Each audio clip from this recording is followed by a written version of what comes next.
Hey, everybody. Welcome to GameHounds Podcast. Today is June 21st, 2020. We are here in the chat getting ready for the show. All right. So let's see. We could probably get rid of. I'm looking at all of the banners. How are you guys doing? Good. Pretty good. Just got off work, so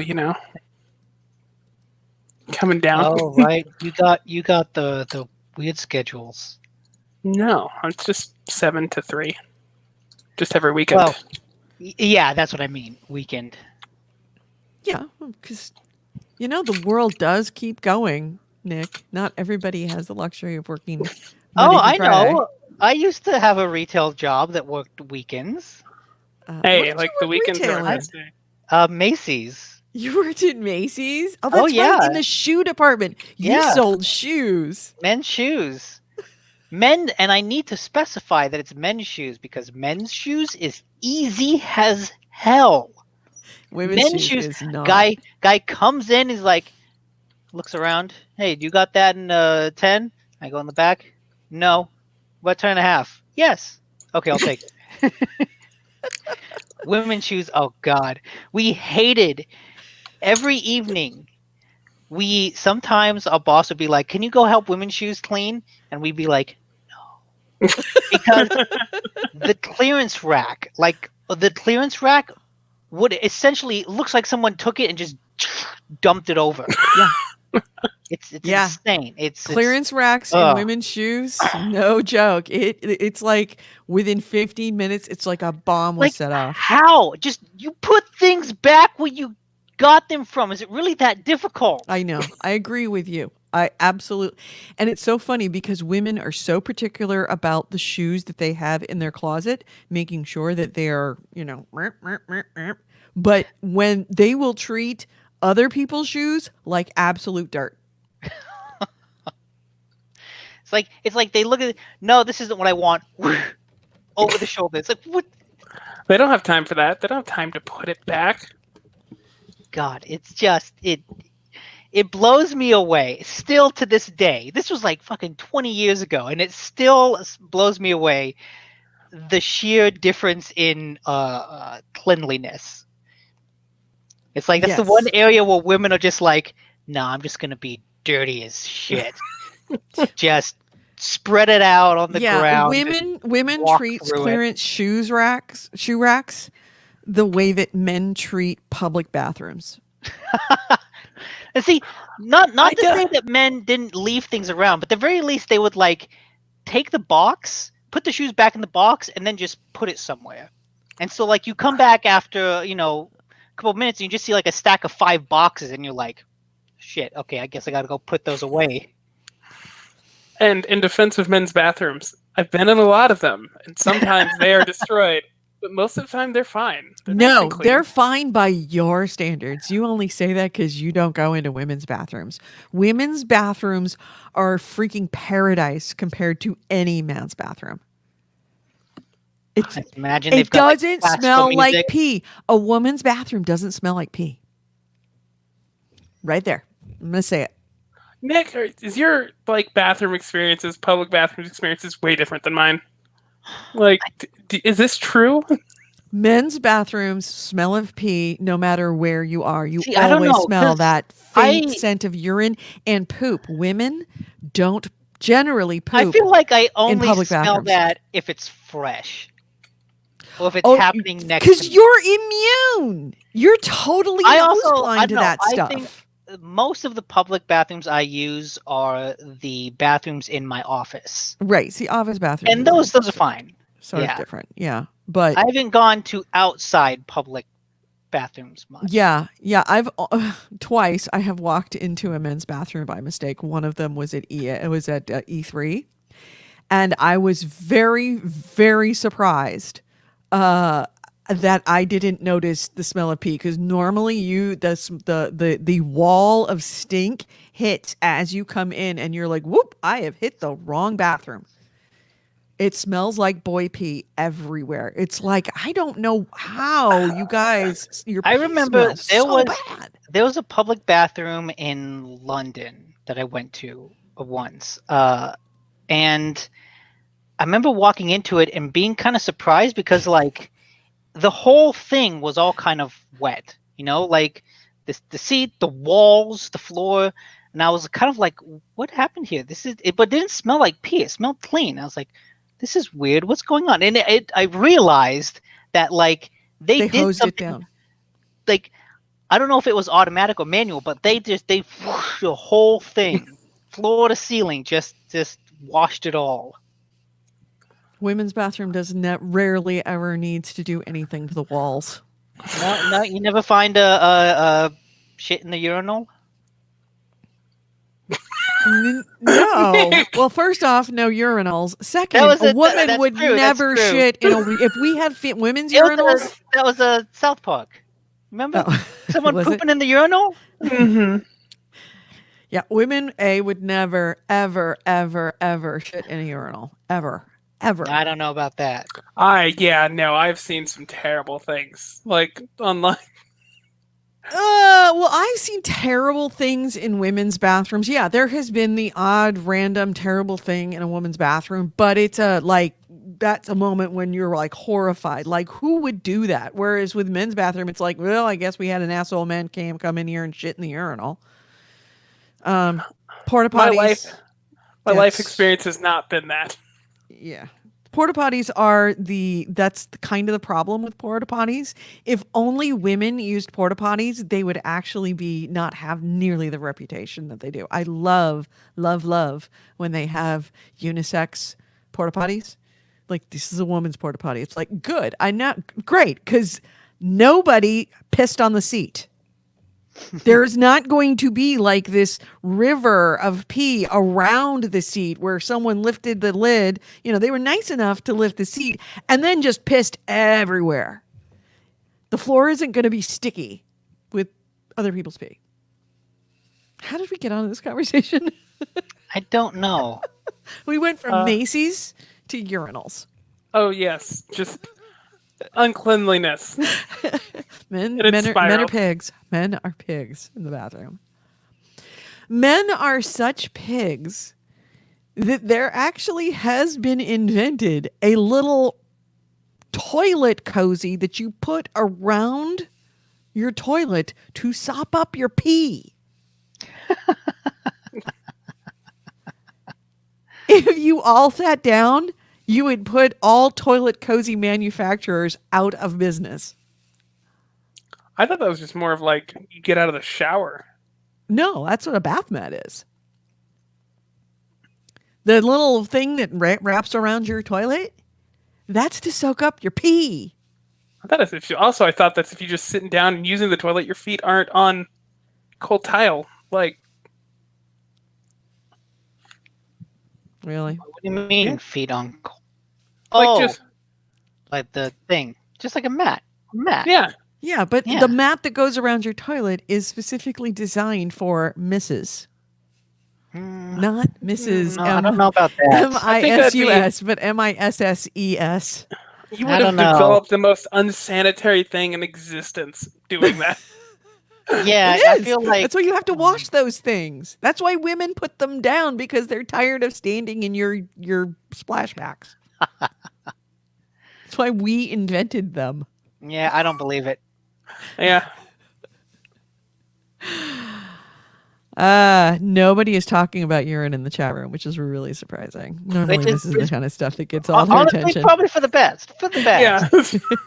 Good on you, chat. You've elevated yourself. You are better people than we are. You have matured. They're literally talking about Pokemon. Oh my god. No, I want to play that game, but I have yet to. Pokemon is fun. All right. I know Pokemon Go is fun. I played a crap ton of it before I walked away. The Sword and Shield game, like the Sword and Shield. Oh, the Game Boy versions, or just the Switch, I guess. Those games are awesome. Always been a fan. Good deal. All right.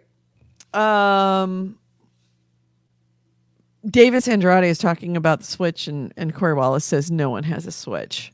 And it's like, no one does have a Switch. No, a lot of people have Switch. Right, but they just got them ahead of time. They got them before the shutdown, and now the only people that have them now are Yeah, we got them before it was Scalpers. cool. Scalpers and Hipsters. people that 'Cause buy we got it. hipsters with too much Yeah, money and bought We them got from it. the We got it Scalpers before at it was cool. 3 before times it the was price. popular. We got it when it was just a Nintendo console. Some of you, Uh not huh. me. Some of us got it for Fire Emblem. Don't you wish you had it back then? I do. I wish I'd gotten it for Fire Emblem now, simply because I would have one now instead of having to pay for people that swoop in and third party sellers is a nice way of putting it. Yeah. Fucking dicks is what I call them. So, yeah. All right. I might as well start the show. I've got bunch of news. Did anybody watch the EA play? Yeah, I watched No. the second half of it, and I heard the first half was. I didn't miss much. I watched the PC Gamer broadcast that they had. Okay. Yeah. I just watched a supercut. I didn't actually watch it live because I have a life. I watched the entire PC Gamer one, and I want that time back. And I had a live. Okay. We're not talking. I'm not doing the The- show. the Don't EA do one the was show kinda before similar. the show. It was actually kind of similar. Everybody got news. Yeah. Yeah. Everybody was kung fu fighting.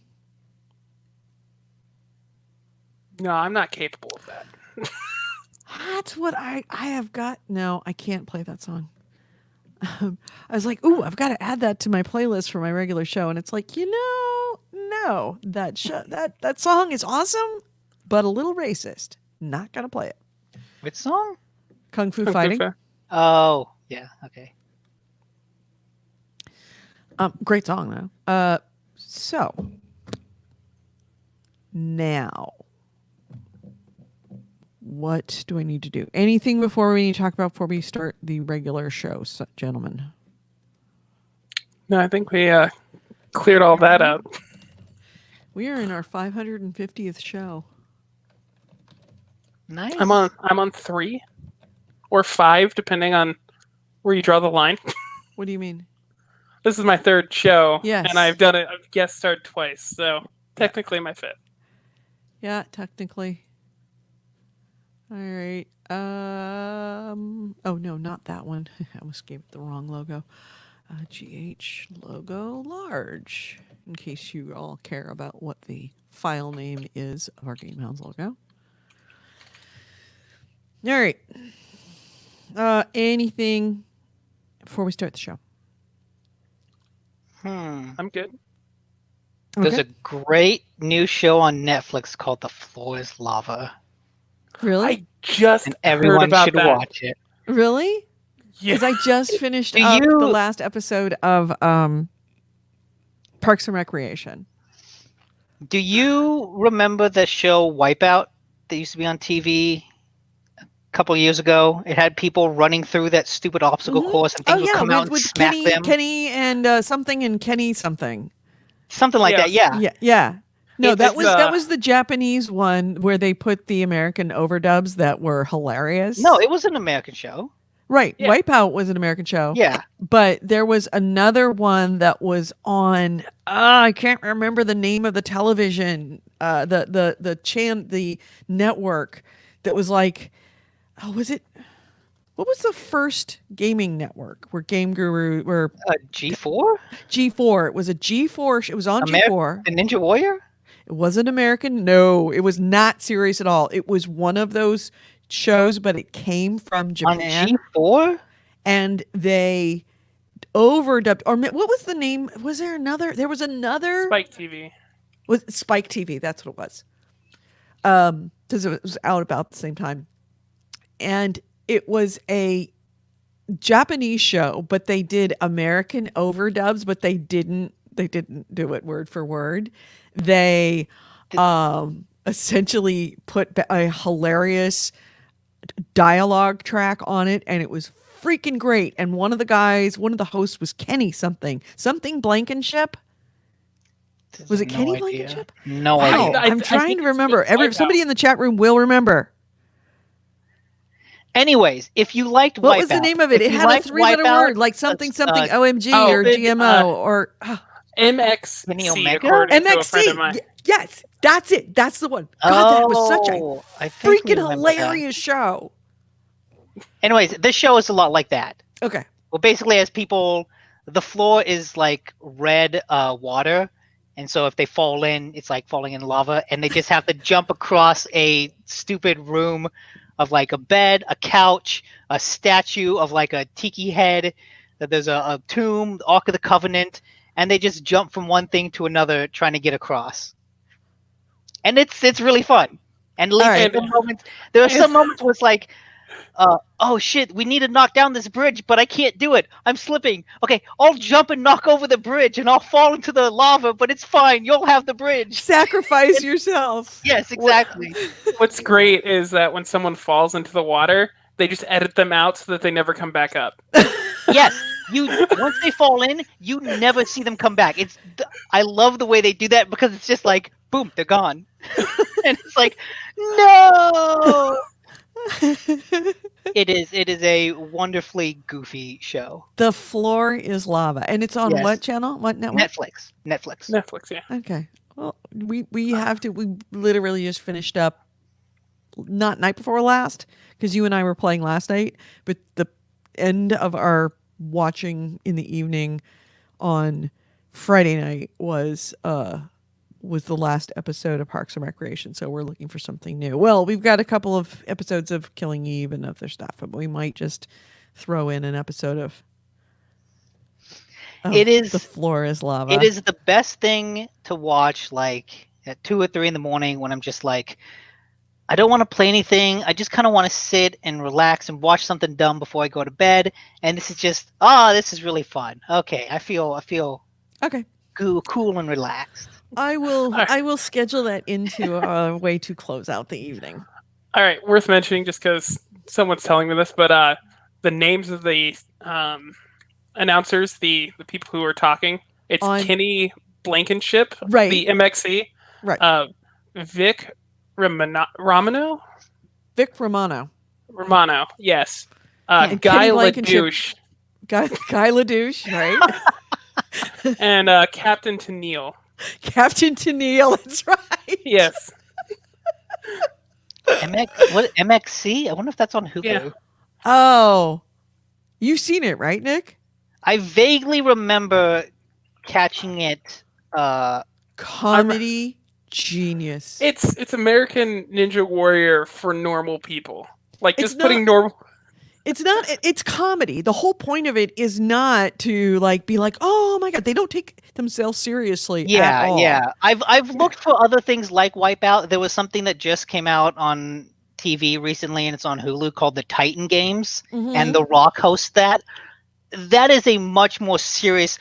We've got this competitor here who's they're competing, and they're gonna. And The Rock's like, "You're gonna be a Titan. You're gonna do it. Come on, you can do it." No, it's like very and these serious. and all the competitors are like buffed people, and they're like totally slim and totally like MXC was like you're a computer programmer and you're entering yourself in MXC. Yeah, it was for the average person to do like an extreme challenge, and it was hilarious. Right, and it wasn't just an extreme challenge; it was an incredibly stupid challenge, and the whole point was to fail, to watch them fail, beat the shit out of spectacularly. So it wasn't like we're rooting for them to finish; it was we're looking for them to go down. Mm-hmm. It's it was essentially like watching The Sims real life. Like they've got a bunch of contestants and they're going to torture them for the entire show and see who's the last man standing. Mm-hmm. There we go. Yep, there it is. Thank you very much. Extreme Elimination. MXC. It does not look like it is on Hulu. I don't know where you could find it streaming. On a side note, rest in peace, G4. I loved that channel when I was younger. Like, that was an amazing channel. And then it just became Cops. Yeah, that's because they sold it or something happened. They got bought out. And they sold it to the guys that ran Spike. Everything. They sold it to the guys that ran Spike, and Spike was the bro Was network. it really Spike? Yeah. Oh man. Yeah, because then Spike, they just that's why I stopped all watching of Spike altogether, because all they of their- destroyed G4. I remember slowly like all of the game coverage, all the game shows went away, and it's like, oh, it's just X Play and Attack of the Show, and even Right. Attack of the Show used to have different hosts. Yeah. I mean, long story short, and this is just, I don't know anything special about it other than the fact that I read about it a lot at the time because, and of course, I love G4. G4 Tech TV was my jam. Mhm. The company and the producer the company that ran Spike bought G4 Tech TV, and then they put the guy that ran Spike channel head of programming of G4. And he proceeded to get rid of all the nerd stuff because he was a bro. And that's what Spike was. Spike was a bro show, was a bro channel. And he got rid of all the nerd stuff because he didn't think it was good or important or didn't get ratings or whatever. And then replaced them with essentially tech stuff, but presented by hot girls in tight shirts. That's why you lost so many people on the remember you talked to, there was you said that all the hosts of what was Leo Laporte's one? Yeah, I don't remember what it His was. show, you just mentioned the name. Attack No, the Show? it wasn't Attack of the Show. Before it was something else. Right. X-Play? No. No. Attack of the Show is what it became. It was like the Tech Gurus or something like that. Yeah, Tech TV? No, not Tech TV. It was a show, and it was all about tech. In fact, the guy that started, not Reddit, something Rose. Dig. Huh? Dig. It was Dig. Yeah, Kevin Rose. Kevin Rose was a host. That's where he started. He was a host of that show. He actually transitioned Leo to Laporte. Attack of the Show. Leo Laporte didn't. He did. It was him and Kevin Pereira for a while. Right. And then Rose left, and I think that's when they brought on Olivia Munn. Yeah. Olivia Munn, who knows nothing about... Right, it's a perfect example. They replaced Kevin Rose with Olivia Munn. Olivia Munn doesn't know anything about tech. And when they changed the show from like call in about why my computer's not working or why something's not happening or computer hacks, and turned it into a show, and they got rid of all the old people and replaced them with good looking spokesmodels. And that's when X-Play picked up what was her name? No, she was there in the G4 days. She was there in the G4 days, but then they like started to spotlight her. They actually made her a co-host. She wasn't a co-host before. Adam Savage, not Adam Savage. Oh God, all these names. Adam something. Yeah, I thought it was always Adam. And what was her name? Morgan LaFay. No. What was her name?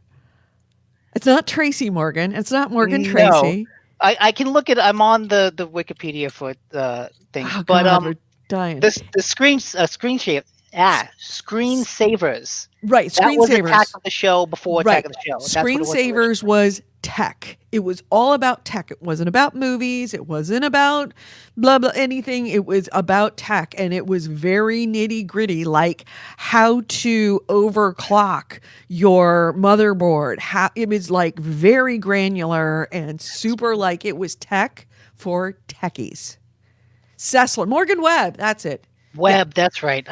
And the only reason why X-Play stayed around as long as it was simply because Morgan Webb, because the producer just essentially got rid of all the old people because they were unsightly, got rid of all the nerds because they were unsightly, and then they brought in all the hot young people, many of who did not have any technology knowledge. They were just model presenters, model spokespeople, and brought them in and just destroyed screensavers.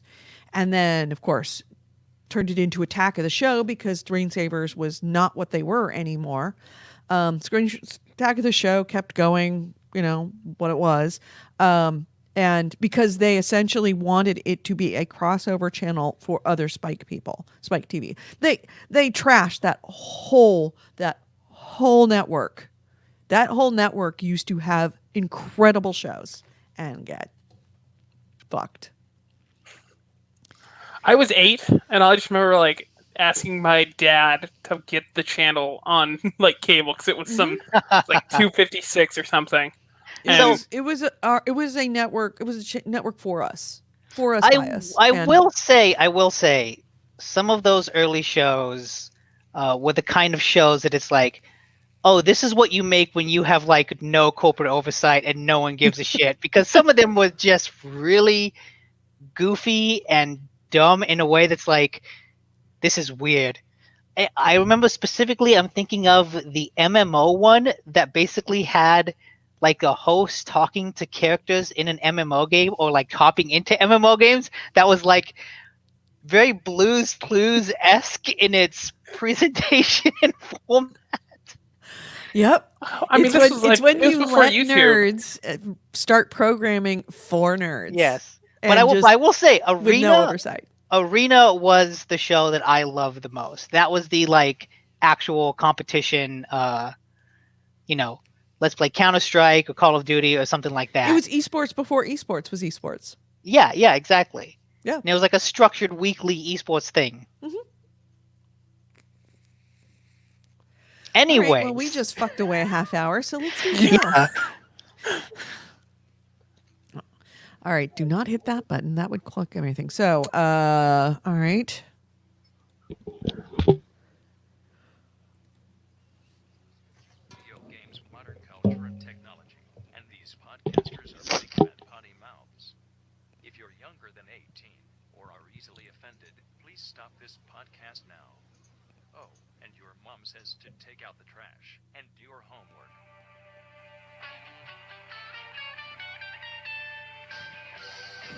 All right, mics are hot.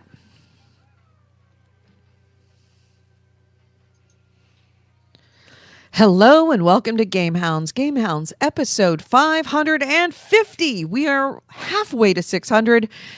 This is Sunday, June 21st, 2020. I'm your host, Edie Sellers.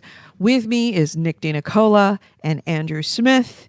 And we were just spending 30 minutes talking about G4 Tech TV and how awesome it was and how it got fucked over by the bros. At Spike. It looks like MXC is streaming on Tubi. Oh, that doesn't surprise you. Oh, MXC.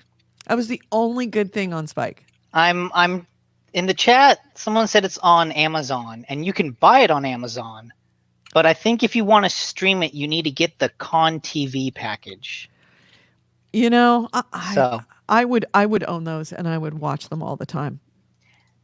MXC was so good. I watched it despite the fact it was on Spike because I boycotted that channel from the day that it started. And then when it destroyed G4 Tech TV, then it was like, nope, I'm nothing. I don't want nothing to do with this. You can buy season 1 for only $10, which it's only in SD. That's how old it is.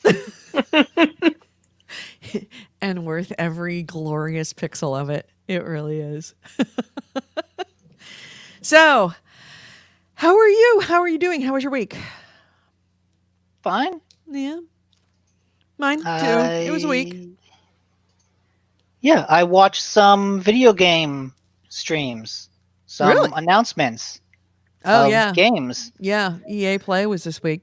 Yes. Actually, I don't know. Do you want to get into news already? Well, let's quickly hit our games. I've been playing ESO. Nick played ESO last night with me. And the more that I play it, the more I agree with Nick. It's a much better MMO than Final Fantasy. Yeah, no, not even. It's not even close. Not even close. I feel it's betrayed. actually the stories, like the missions, the quests are really fun to play. Nick and I had a great time figuring one out last night. That was a puzzle because not every mission is a puzzle, and there's very few. Hey, in fact, I don't think I've had a single one where it's like, I need you to go out and collect 15 pigtails. Can you go slay 15 pigs and bring me back 15 pigtails? And then I'll tell you the next step. I think There's not been any of those. I think I've done something like that, but it's then like expanded into something else of like, okay, now you've got this, go do this. Right. Those are the quests I remember doing a lot of when I first played. Like, was just go here, kill these people. Well, we've started. Well, Also, go out, kill these people. But usually, it's the killing of the people is usually involved with you have to either stealth it or you have to go through a whole a delve or a dungeon in order to get to them. And there is a story that is very, very strong for each of them. I think that the comparison is a little skewed because we happened, at least I happened, then you joined, to start in Morrowind. So I started in one of the expansions, which at that point, I assumed that the developers understood their game, understood what they were going for more, and just could develop better quest lines. This feels like the equivalent of jumping into the second Final Fantasy expansion, because I think Morrowind was the second ESO expansion. I think there's Somerset, Morrowind, and then Elsewhere is the newest one. No. Yeah. I was looking up, but there's been 4 expansions. Because I know the Morrowind one I got came with another one. But this would be like the equivalent of jumping into the second Final Fantasy one, which is, again, one of the expansions where I've heard the story is much more interesting and everything gets a lot better written. And so I wonder if that's just... Especially with Final Fantasy, that's a game that had some growing pains. Clockwork City is the other. No, is it? No, that's not. But then ESO, it feels like jumping over whatever growing pains it might have had in the initial thing to get into the expansion. Because I just ended up accidentally doing that. So I'm part of it. I don't want to stop playing Morrowind. I'm going to go through it all. But I'm curious if I go into the main game, if those quest lines will still be as varied as they are, or if they will feel more traditionally MMO-like the Final Fantasy ones did. I think that you're going to like these way better than the Final Fantasy ones. They just have a sense of gravitas to them that I really didn't get from Final Fantasy. And the more that I play ESO, the more that I realize that Final Fantasy... You used to get into the cool content in Final Fantasy, so... Yeah, see, again, that's what I've heard. Like, I've yet to get to the good content. So one of these days, I will go back and grind my way to that first DLC just to be like, okay, motherfuckers, I did it. Show me what you got. But here's the thing, is that you didn't have to grind to launch into the expansion, which is kind of a thing. Okay, well, also, to be fair, Final Fantasy is doing the same thing. There's early. The expansions of Final Fantasy, from what I understand, are way more tied to the central story of Final Fantasy. Like it's like jumping into season 2 of Breaking Bad or something. Right. It is. Whereas Morrowind is just like, yeah, here's a fucking area. Whatever. You want to jump in? They stand on their own, whereas you kind of need to understand the backstory of everything. Yeah. To get to Final Fantasy, which I understand and I get, but I am really enjoying myself a lot. I don't feel it's quite so grindy, even though it is a grind. I don't feel this element of grindiness that I absolutely had in Final Fantasy, and playing them back to back to each other really is pointing out the value of voice acting. Of voiced characters. It makes I'll give that one a difference. A huge difference, especially in side quests. Because, the structure is very similar in that you go into a town, there's 4, maybe 1 or 2 side quests within that town, and then 1 main quest within that town. And that main quest is fairly long, takes you to a lot of places. It it keeps going and going and going, and it doesn't feel like a drag that it's going. All of those missions feel very satisfying as you're doing them, as opposed to it's I just need to grind through this until I can get to the next city and find something, get to the next main story mission, because of course each of these areas have a main story mission as well. And like Final Fantasy's fixing their front end, like their beginning, like they're going through and changing all that. And part of it is the unfortunate thing of I started it before they did that patch, Right. but so I'm interested to go back to it to see to redo it for the 5th time. Oh, I ain't redoing shit. When that patch comes out, I'm going back to my old character. I'm not starting over. Okay. I don't know how you could start over. I have started over 4 times now. People do it so much. I'm sure people do it. I don't want to do it. I think I actually have the max amount of characters right now. I would have to actually upgrade a subscription in order to just delete one of them. And like Elder Scrolls is much more of an action game, and I have to give you on like the voice acting for sure. Right. Like I'm reading through all the side quest stories. Some of them are really good in Final Fantasy 14. Like just from a story perspective. But if they had voice acting, if you can get a little more immersed into it, I could see it being better. Yeah. Much better. Yeah. I am impressed with the game too, just how much it actually managed to evoke the feel of those single player games. Which is just like a weird kind of abstract thing. But that sense of I'm just going to go off in this direction and see what I find. And sure enough, like I find a tower, I find a dungeon, and I find a city. And what's in this city? Oh, it's got little quests here. It's my process of playing through any Elder Scrolls game is like, oh, the main story is taking me way over there. So, okay, I'm just going to start walking in that direction, and I'm going to allow myself to get sidetracked by any number of things. And it captures that feeling really well. Whereas like Final Fantasy is very much about you're in an area and, do all the quests in this area, and the story takes you from one thing to another, and then you kind of go to another area.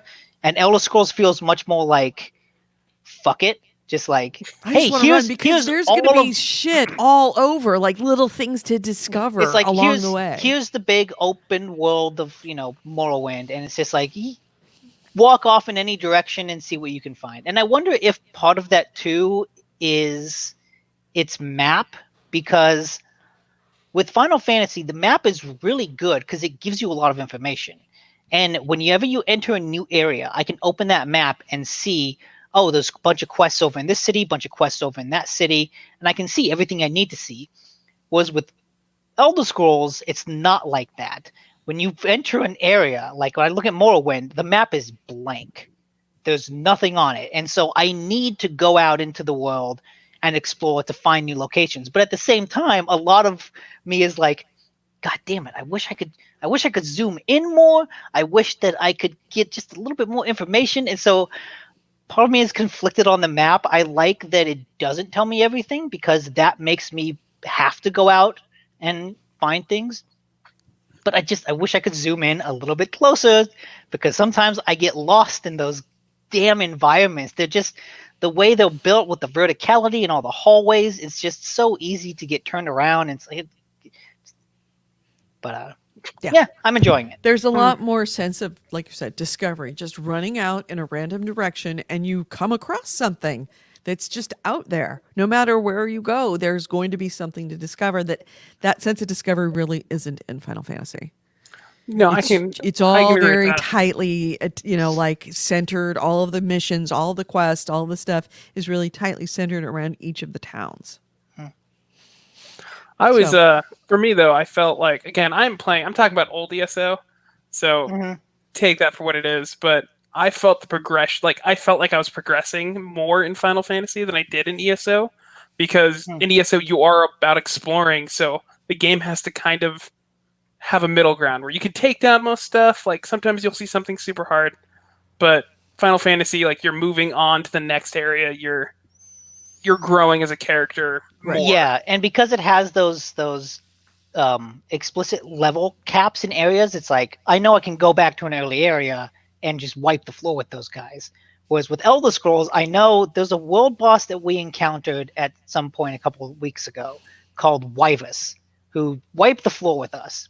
Since then, I've leveled up like 5 levels. Sorry. But I know because the game scales, if I go and fight him again, it's not really going to be any easier. Mm-mm. And that's a little frustrating that like I can't grind and get stronger to go fight a boss that gave me a hard time. If it gave me a hard time, it's going to give me a hard time regardless. And it's like, Right. just let me get stronger so I could kill that fucking guy. Well, it gets easier to kill the crabs. Oh, goody. I can one-shot a crab now. Yeah. But that was one of the major things that I didn't like about Elder Scrolls was just that there was that lack of progression that's kind of obvious in, Final Fantasy. Like you can't tell you're getting stronger because the world gets stronger with you. Yeah. I kind of like that about it. I like it to a degree. I would like if it took the Assassin's Creed approach, like the Origins and Odyssey approach, was like we will scale up to a certain point and then we stop. Mm-hmm. So like it does that for a while, but then if I'm level 50 and I come back, I'm not gonna. Wyvus isn't gonna be a problem. Wyvus will always be a problem because he is a world boss. That is the point of it. It's supposed to be like 20 or 30 people in the whole area all descend on it and jump on it and kill it. But by the same token, I did end up killing a world boss because some level 450 a character came out and decided to solo him. And he was doing just fine without me, but it was like, you know what? I am going to shoot an arrow and get credit for this. And I did. I am Edie, and I am here to help. That's right. I will take these small little things that he summons, and I am going to shoot those and almost die while you take care of the world boss on your own. And you're just in the bleachers clapping. That's right. Shoot an arrow, and it'd be like, you go. It's pretty much what I did, but I got credit for it. Yeah, that's good. Lucky. So yeah, that's ESO. Anybody want to talk about any other games? Really quickly, I'm almost done with Final Fantasy 15. Like I'm literally almost at the main boss. I've been playing it for several weeks, but I've noticed, and this is something that people have complained about online, that the last third of that game is very linear. Like it not that the world is linear, but that it takes you to a place, you do a couple story quests, then you go to another place, do some story quests, go to another place. And it's that type of progression, was the first 2/3 are, here's this big world. Okay. Here's this big world, and you can just drive around it doing side quests, like pick up a hunting thing. This lady wants me to research some stuff, do all sorts of other things. And that gave it at least that very laid back, road trip with friends kind of vibe, because I'm just in my car and I'm driving over there, killing some monsters, driving back, killing some monsters. And I did that for a long time, to the point where I got up to about level 65 or so. And then I was like, okay, I need to go through the main quest. And the main quest, like I've been over leveled for a while, because the bosses I'm fighting now are like level 40 at most. But that linear back third, online people have been complaining about it, which I get, because you go from an open world to kind of much more storied progression. But I like how that change takes place, because it coincides with the story itself getting more serious.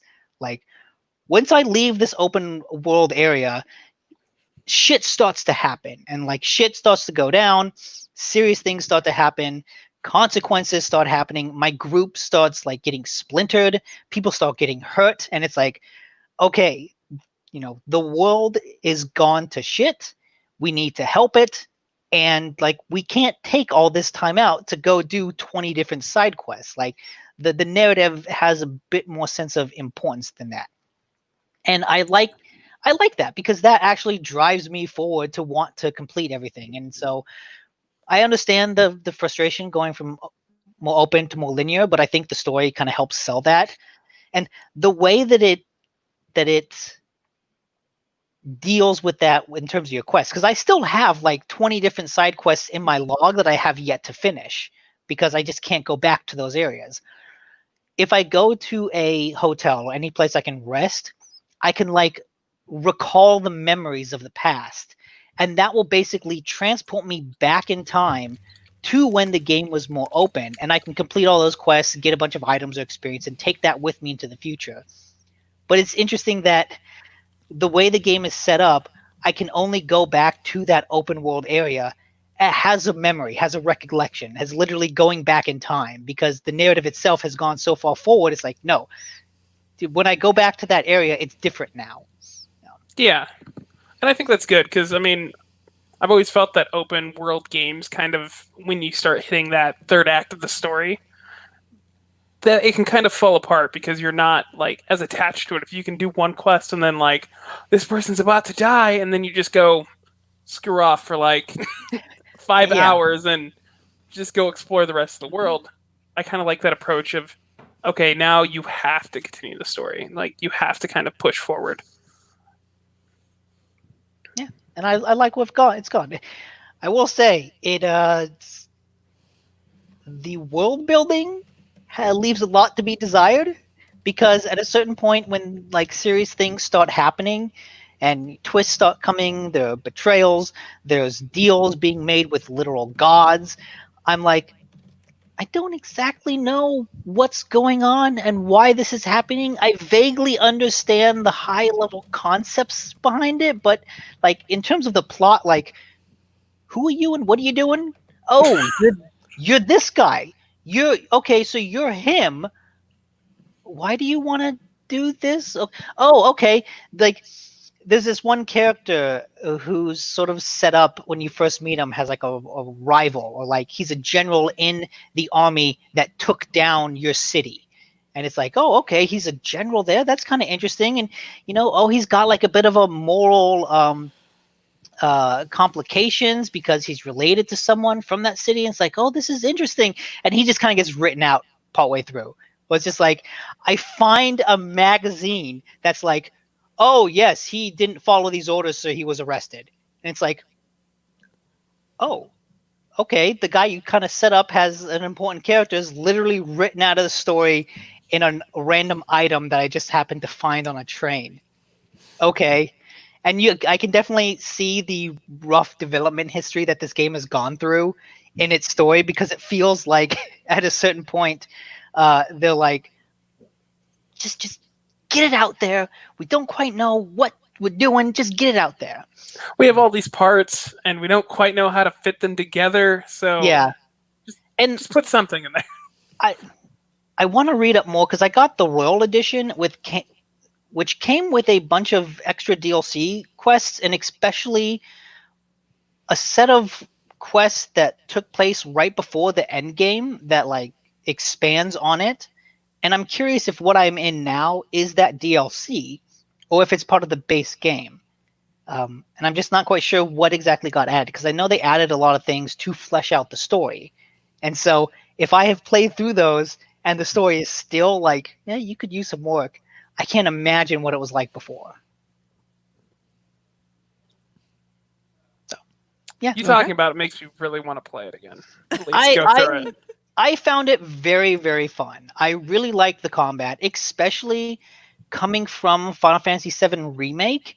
I can clearly see how this is a precursor to that combat, because it feels very similar, but the remake just kind of fleshed it out more, added in a time stoppage turn-based system that I think makes it a lot more fun, because this one's just kind of mashy and actiony.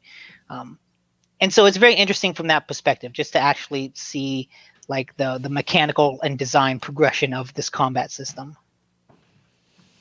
Did you ever feel that when you switched characters, they were like way stronger than Noctis? I've not actually switched characters. Okay. I can unlock that ability, but I never actually did, just because it felt like a waste of my ability points, because I never really wanted to.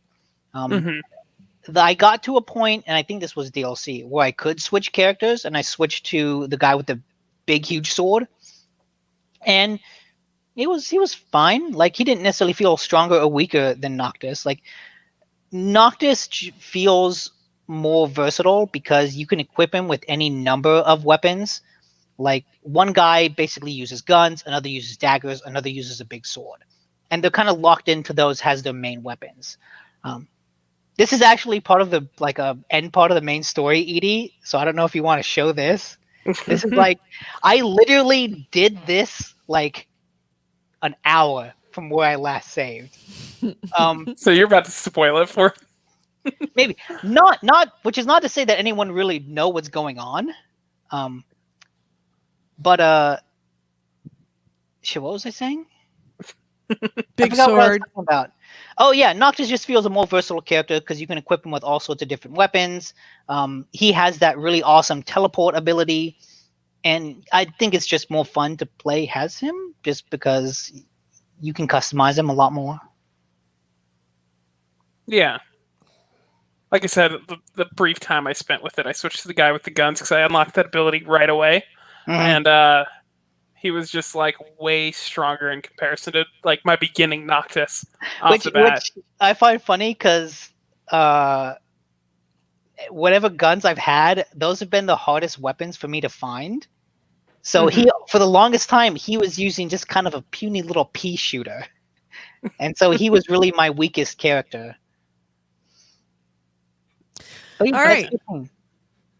So, anything else we want to talk about? Sure. I mean, I guess what I played. Again, Warframe like usual, so no need to get into that. Did nothing special. But I went back to Apex Legends. It's been a while.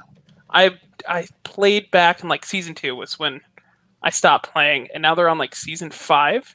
Mm-hmm. And having gone back to it, it's kind of crazy. Like, the map's way different. They took a lot of like the special weapons that were meant to be insanely strong, and they put them in the map as just normal weapons. Mm-hmm. Not like super upgraded or anything, but just out there. And just going back to play it, and it's still a lot of fun. And I hear that they're doing some interesting stuff with the next season. Like, they're taking out the respawn beacons, and so you can pick up an item that, if you have it, you can just drop a respawn beacon on you, like to get your teammates back. And they're updating some of the characters to make them a little stronger, stuff like that. Yeah, there's 3 new characters who I had no idea what to do with. Like, the Revenant character, the first one that was chosen, he has the ability to drop this totem, and you click on it, and you only take health damage, but if you die, you go back to the totem with half health. And it has an AoE. Well, the person I was playing with said, I'm dropping it. I was like, what does it do? And he's like, you can rush the enemy and you won't die. Well, I didn't know you had to touch it. So I just ran at the enemy, and I died, and then we ended up getting wiped. And I'm just like, I don't think I did that right. First game back, I ended up winning with just 2 randoms, and then after that, not so great. But yeah, I mean, the maps, like, this is, I think, old version of the map. The maps changed drastically since the last time I played. No, never mind. There's that little portal thing. Yeah, I mean, this is a 1 week ago, so unless it's dropped really recently. No, but the changes have been nice. It still feels like Apex, but Apex was always fun. So if you like it, go back to it. And then I hopped on Overwatch. But yeah. Why? Why do you? Oh, yeah, he's just in the video. He almost landed on the ship and overshot. What do you got against Overwatch, Edie? It's just. I just put Overwatch and Apex Legends and all of them all pretty much together in the same thing. I mean, all just different. Battle arenas. No, Overwatch toxic. is not a. Overwatch is not a battle royale game. It isn't. No. What am I thinking then? It's team deathmatch. Yeah. Well, I guess objective based. Yeah. PUBG is battle royale. Call of Duty Warzone. Yeah. Is battle royale. Fortnite. Well, Apex Legends is it's not battle royale. It is it is team battle deathmatch. Well, wait, it's what's battle royale? Maybe I need to just get I guess- Overwatch. I just remember playing it and be like, it's kind of toxic. People who play it. I mean, in general, it is. But I mean, if you Yeah. do quick play, if you don't do ranked, no one gives a shit to begin with. Yeah. Like, and if they do, they leave. Like, so fuck them. Yeah. But that's fun. However, that game has not changed. Like, there's new characters, but that game has not Which- changed at all. Overwatch, like, you since mean? yeah, Overwatch. Okay. I don't feel like there's been any drastic change to that game since it launched. Like maybe characters are a bit different if you got reworks, but it's fun. If you have friends, it's a lot of fun. Other than that, I remember playing Overwatch a little bit during a free weekend, and I was kind of surprised at how slow it felt, and I didn't really enjoy it that much. I get it how other people do. Like, I'm not. It seems like a fine game.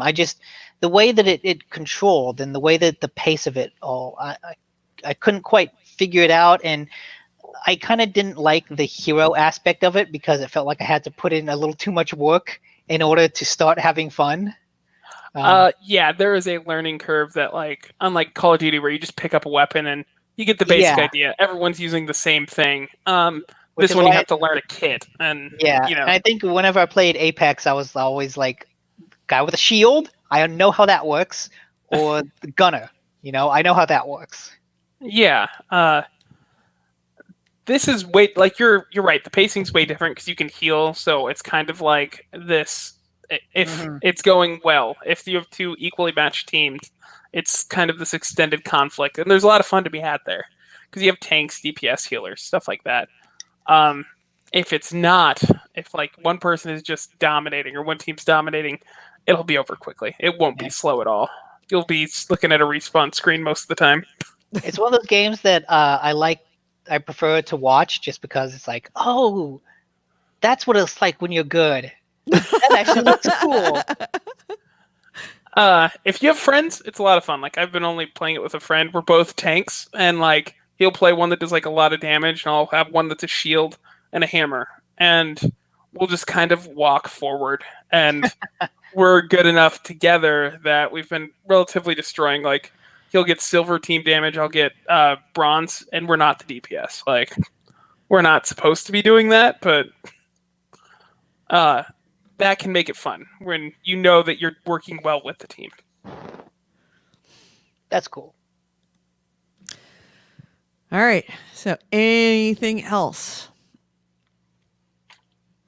All right, then. Well, then, since we've got a lot of it, let's hit the news.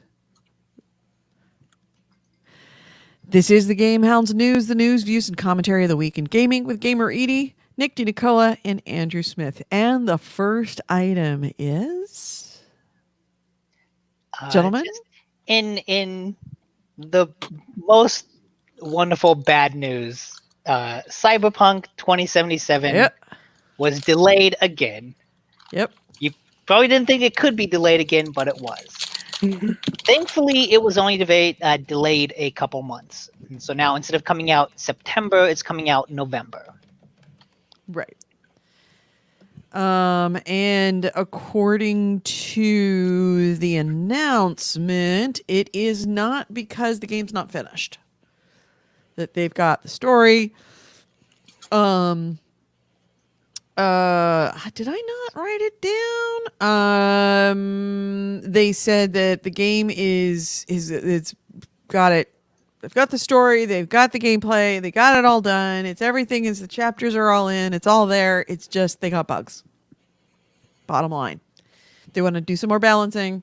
And they actually, to their credit, said, we got a lot of bugs and we want to clean up the bugs.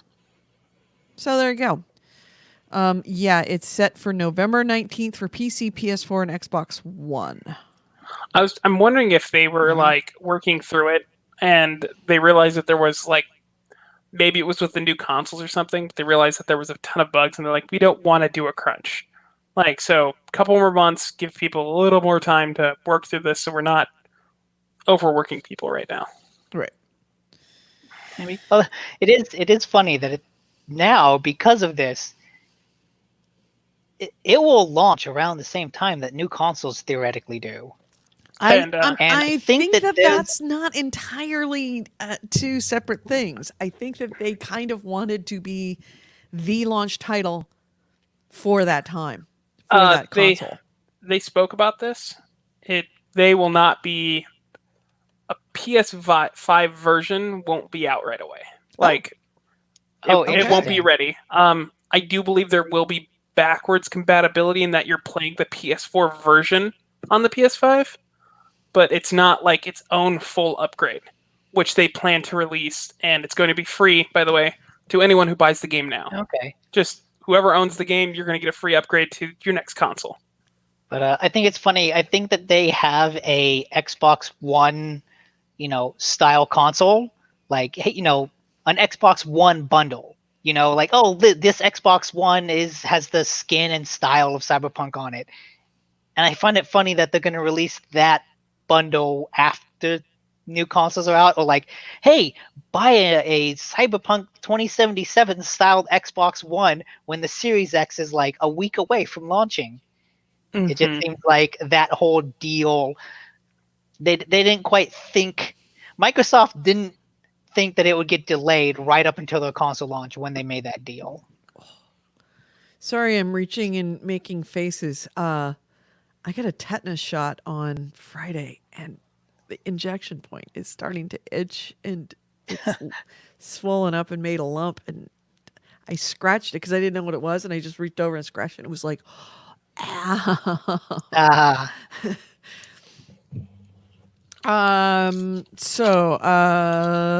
Yeah, that's news.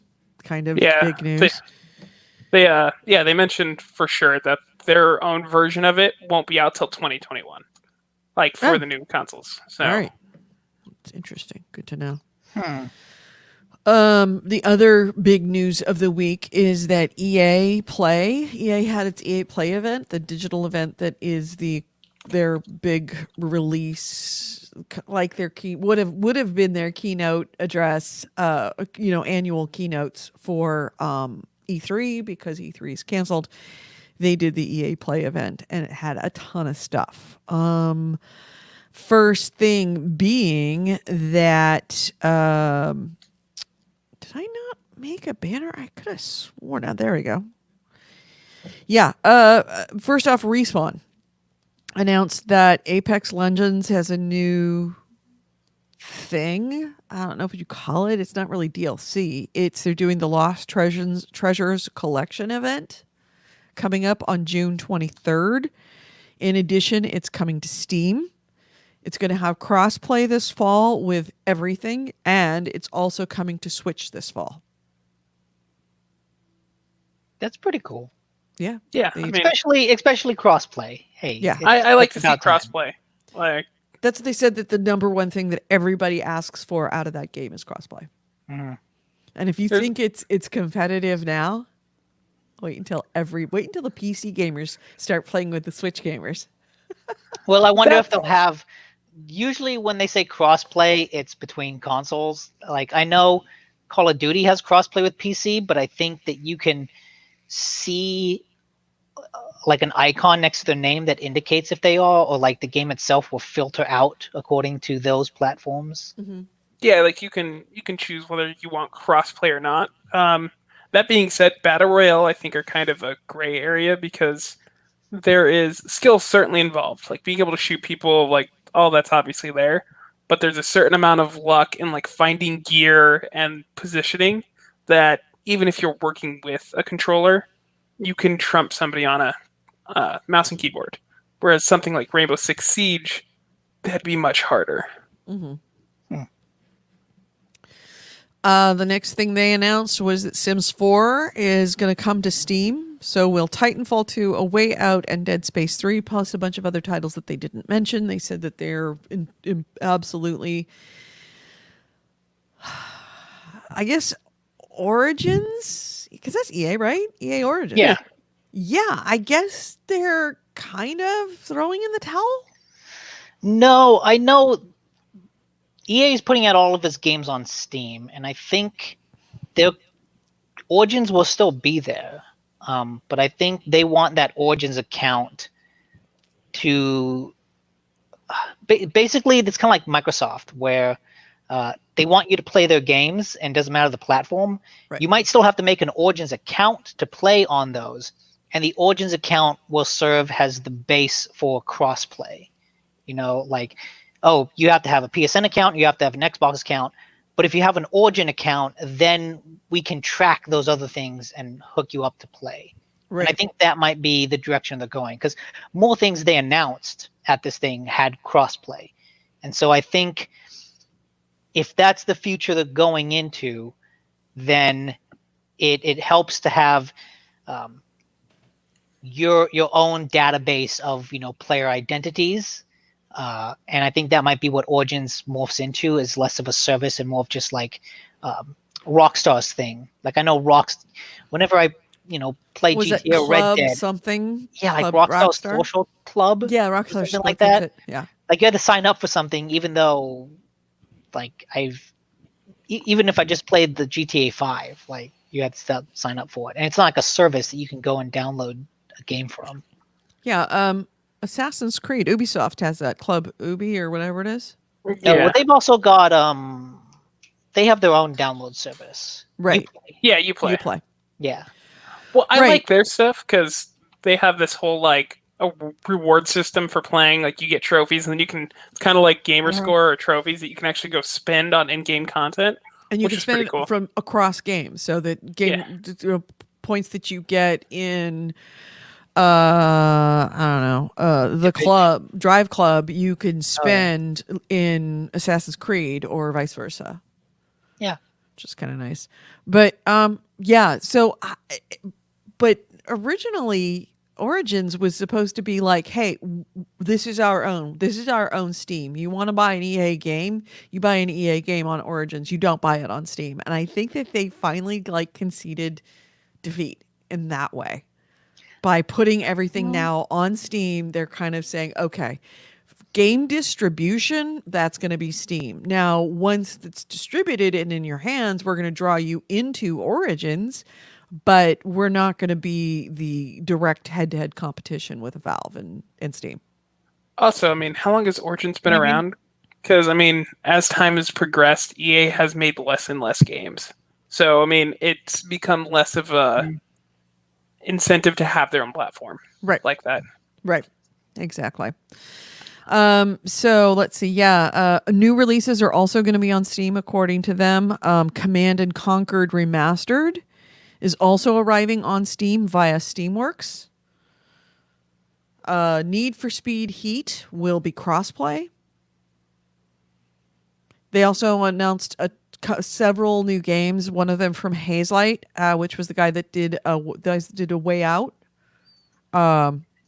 which you and I played. Yeah, and I think this is where the EA stream kind of goes downhill or gets really steep, because a lot of what they announced is, hey, guess what? We're making X.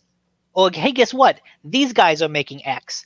We don't have anything to show for it, but just know they're making X. Mm-hmm.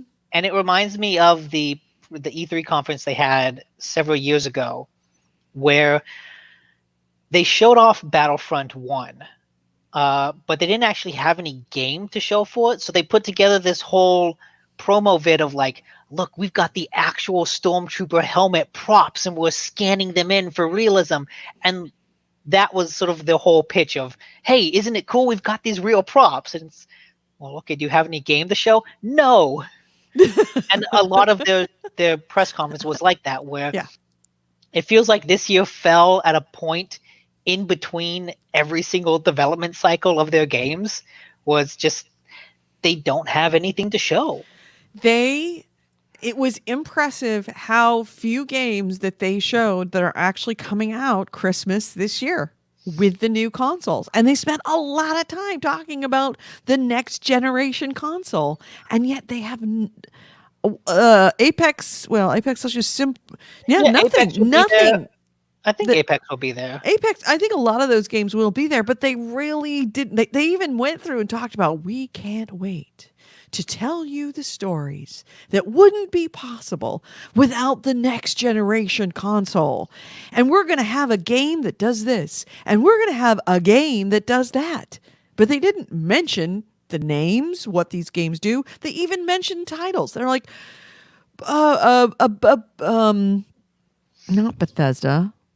BioWare. BioWare is known for making amazing games that are going to tell these stories, and they've got games that can't be told on anything but the next console.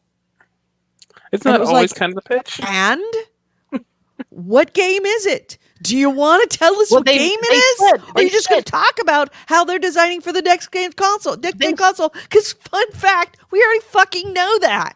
Well, they came out and said BioWare's working on a new Dragon Age.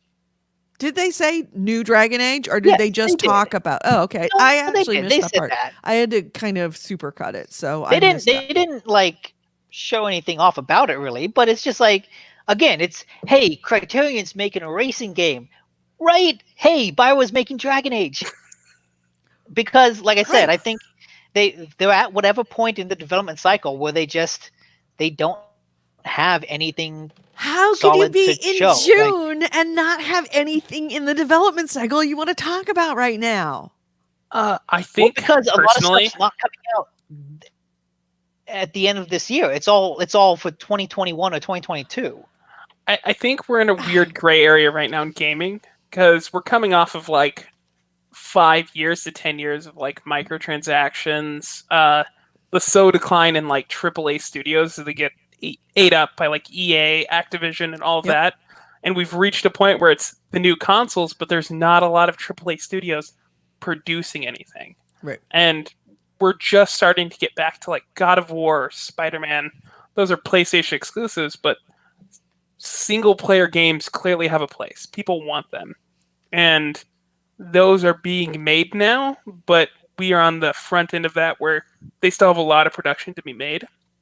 So we're kind of in that area of like, okay, the old shit isn't working, and we need to kind of go back to how things used to be. Like, you need those new studios making new IPs, or just using the old IPs that you had and not doing games as a service.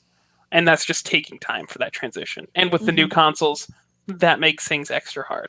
Yeah, it was an awkward conference, to say the least. Well, I mean, are you done with that, or no? We got let's see, Command and Conquer. The new games that they talked about was It Takes Two, which that's coming from Hazelight, which was the guys that brought A Way Out that Nick and you and I played, which seemed like a good game, but way fucking too short. But it's due out. It's a co-op action adventure platformer due out in 2021. Zoink Games is doing a Lost in Random, which is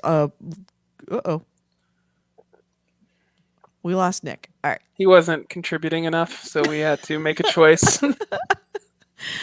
Zoink Games is bringing out Lost in Random, which is a dark gothic RPG. It looks like maybe a bit like Fable, where there's self-determination and there is an element of dice rolls in it. Obviously virtual dice rolls. They didn't give a date, but they said it's coming out. It's distant future.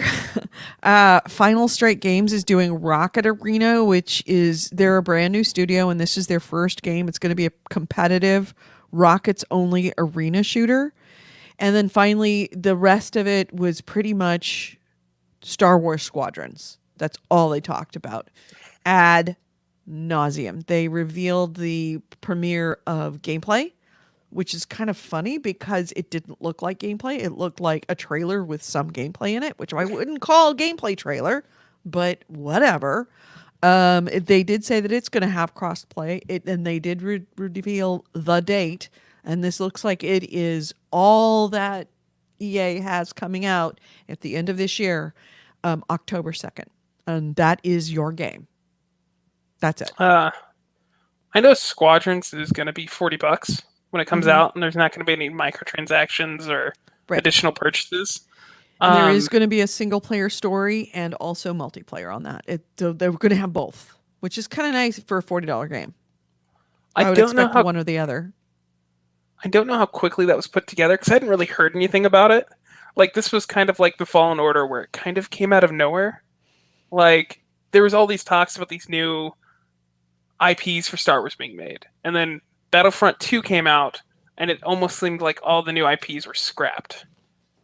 And now suddenly we have Fallen Order and Squadron. So I'm wondering how much influence Disney had on EA with the properties, or how bad that was for them, that they're kind of just trying to do games now instead of like the service, kind of like how they wanted Battlefront to be. So I'm kind of curious to see what comes after Squadrons. I want to know what the gaming looks like for Star Wars franchise because I've always loved it. Yeah. I mean, it looks beautiful. It looks really cool. Their description of it was awesome. But it also, they gave a good impression that you are going to spend a lot of time not jumping right into multiplayer, that it's going to be something that you have to kind of work your way through the story to get to and then also be trained for. He says Nick says Chrome froze, so I guess he's restarting. But yeah, I mean, it looks pretty enough. Looks fun. And where did you read about the microtransactions? Crap. I don't remember writing it down. I just remember reading that like they were really hard set against doing anything like that with this purchase, and they wanted for buying it for $40, you get a generous package for it. Like you get the game and it's good and done, and you have your own experience. And they might make content for it later, but it's going to be. They're not worried about that right now. Right. I can see that. And yeah, they pretty much spent the entire last half hour talking about it. And I mean, that's good. I mean, but it also points up that this is their big all in on Star Wars Squadrons. And AC Wraith says, yet another big budget game in the genre I may enjoy that's restricted to first person, so I can't play it. You can't play first person. And are we sure it's restricted? Well, I mean, obviously it's restricted to first person within the cockpit. That's kind of the whole point. And there is your link for the no microtransactions. Okay. Yeah, so it was apparently a interview with Game Informer that the creative director had with them, and he was like, yeah, just no microtransaction. It's going to be complete and great in its own right. That's his actual quote. They learned their lesson. I hope. Yeah, I think at this point, Star Wars and microtransactions are just a toxic combination. That it's going to trigger everybody, even if they're completely fine, even if they're cosmetic at this point. The whole tying of microtransactions to Star Wars is they burned that bridge. Oh yeah, big time. I agree, and like I said, I think Disney stepped in and they were just like, no, just if you're thinking about it, don't do it, because clearly that hurt the brand a lot, right. Like with Battlefront 2, at least from the gaming standpoint. Yeah. It's pretty amazing to think that EA actually hurt a brand as strong as Star Wars. Like, how bad do you fuck up when you actually hurt Star Wars? Well, they had to know that having these licenses was just like you can print money with Star Wars. Right. If you make even half decent games, people will buy them just for that world, and they really don't want to lose it. I can't imagine like that would be terrible for them. Not only that, but I don't think they'd get any money back if they lost the licensing for it, because they paid a lot for it. So if EA, let me just do a thought experiment, and I will throw this out to the chat room. If EA somehow lost the contract for this IP, for the Star Wars IP, what company would you want to make Star Wars games? And which company would you absolutely, positively, and no uncertain terms, not want to have this contract? Am I allowed to answer? Absolutely. I think Activision would be just as bad as EA. I think Activision would be worse than EA. Ooh, that's hard. I think EA is about as bad as it gets. Activision's plus. I don't know. The thing is that Activision would not give a fuck. They would not worry about public perception at all. And I don't want to put any more money in Bobby Kotick's pocket because he's an asshole. See, I like Ubisoft now. I think they've turned a leaf over, like since like 5 years ago when they were really bad.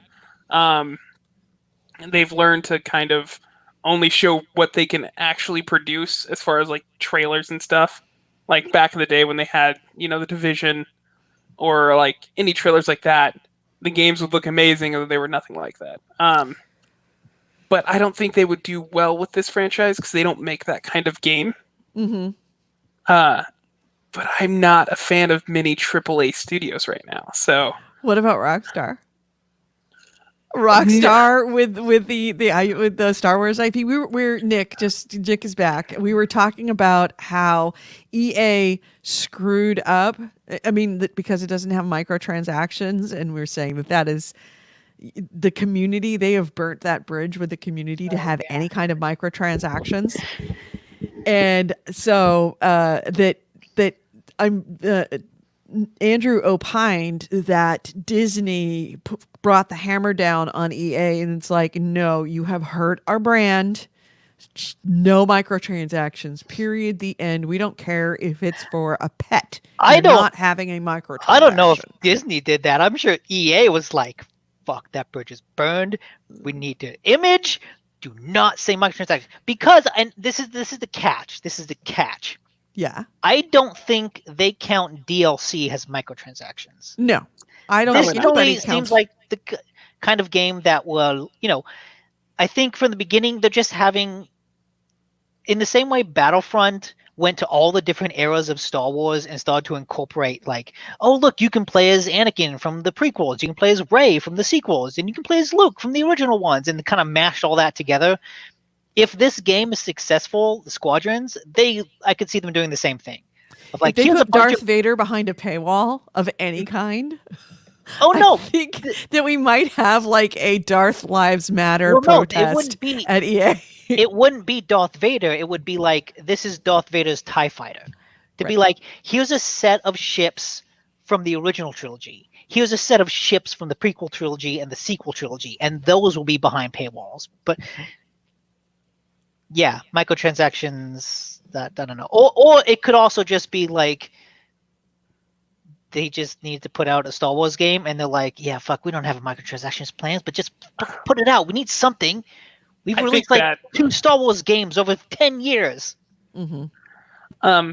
As to your suggestion about Rockstar, I don't know if I'd want them because they have such long development times that I don't know if they'd put out like the one Star Wars game they made after 10 years would be amazing. Like, it'd be fantastic. But what would that be? I guess that could be like an interesting crime game of like, yeah, because that was the thought experiment that we were doing of what if in a future universe, alternate universe, Disney came in and said, EA, we're canceling your contract. You don't have the IP anymore. You fucked it up.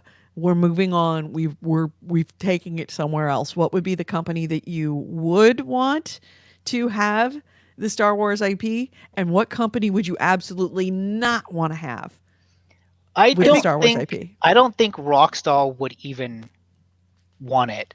No, because they are. But it would be an interesting game. Like Rockstar are so like, we're gonna do our own thing, that whatever restrictions Disney has with the branding and like the abilities that you can do, Rockstar would be like, haha, fuck off. Yep. We don't need you, we out. Not super useful now, and there's a story about this, but Warner Brothers Interactive Entertainment. Right. I'd like to see them have it. They've handled IPs very well. They've done the Batman games, Lord of the Rings.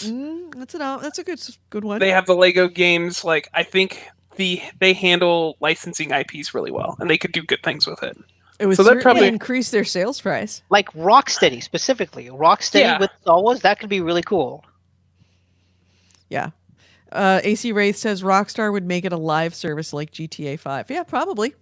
Yeah. And people I would mean, buy it. People can you would imagine buy it all over the place. a gritty GTA or Red Dead version of Star Wars, like taking place in that universe? Yeah. See, the thing is, and this is, I have a friend who loves Star Wars, and we've talked about this a lot. That would be cool. And there was an era of LucasArts where someone could have made a game like that. But since Disney bought the license, there is no way in hell you're going to see anything like that. Like, they are so locked down with, like, this is what Star Wars is. Mm-hmm. Don't do anything to rock the boat. Like, but at they've has someone who is like a casual fan of Star Wars, even I can look back at like the past 10 years and go, wow, Disney really fucked up that license. They sort of went whatever. Well, it's the difference whatever between managing- Picasso, like having Picassos in as well. It's like, oh, you want one of these? Take it. It's yours. I don't care. I got loads of them. Whereas, like, somebody who actually owns a Picasso is like, don't look at it. Don't breathe on it. It's a Picasso. Because you can't get another one. But it's like Picasso's like, let me write something up for you. Here's a Picasso. It feels like they're so restrictive that they haven't put out a lot of Star Wars media in that years. But then the people that they've chosen to put things out have been like, oh yeah, that's okay, that's good, or this is bad. Like they haven't really produced a. Well, that's not true. Personally, I think Last Jedi is the best Star Wars movie ever. Mm-hmm. But that is a very, really? that's a very divisive opinion. Yes. And it was followed by what might be one of the worst movies I've ever seen. See, So they're so restrictive that they would never allow Star Wars to be anything other than, rip-roaring fun adventure. And so that's why you would never see that rock star, gritty crime drama, which is a cool idea, but like playing a bounty hunting character like 1886, I think was the initial concept was a bounty hunter. Like Rockstar, I think, could develop a game that would be amazing around that concept. Just like, yeah, it's a Star Wars, a bounty hunter Star Wars game is like, feels like a no-brainer. And I know, what was it? Amy Hennig was working on something like that, and Yep. it just feels weird that no one has been able to do something like that. Which, no, I think someone has done that. They what was it? The GameCube era. Didn't they put out like a Star Wars bounty hunter game? oh yeah, you were Boba Fett, and you actually have like contracts and stuff. Did it before. Do it again. Like, Yeah, but I mean, hard like, is it? just making a new character, I think you could totally like build your own story without incorporating any of like the Star Wars stuff that's out there. Yeah, I'm sure you could have. But then I bet Disney's like, does it have lightsabers? No. Don't. No. Go away. I get that though, because I love the lightsabers. It's always been like my favorite part of the Star Wars series is, space wizards. Like, Yeah. that's what I love about it. Like you can do so much more with that brand, but they're just not. And it's kind of frustrating to see. Yeah, AC Wraith. I'll have to read this out I had it on the screen earlier, but I'm reading it out for the audio. AC Wraith says in the chat room, only Disney can retcon the last Disney movie with the next Disney movie. That is true. Oh, you know what, Edie, you should absolutely watch The Rise of Skywalker. I have not watched a Star Wars movie since Kevin and I went to the last Star Wars movie that he worked on, which was It'll probably Force Awakens. Force Awakens. You should watch that new trilogy, because I'm just curious what your opinion would be of it, because that last movie's so bad. Yeah. Oh, I don't know. I don't know if I want to see in last movie. It's just the kind of thing. It's just the kind of thing you watch and go like, "What the fuck were you thinking?" I still have yet to see it, and I want to. But that is, Have you ever seen? Did you ever see Batman v Superman? yeah. It's as bad as that. I didn't think that movie I was can't like the do it. worst in I existence. just- but I thought I that movie was can't pretty bad. get- It's from the I same can't- writer too. I can't get into the new characters, the Ray and all of them. I just can't. It's lacking something for me.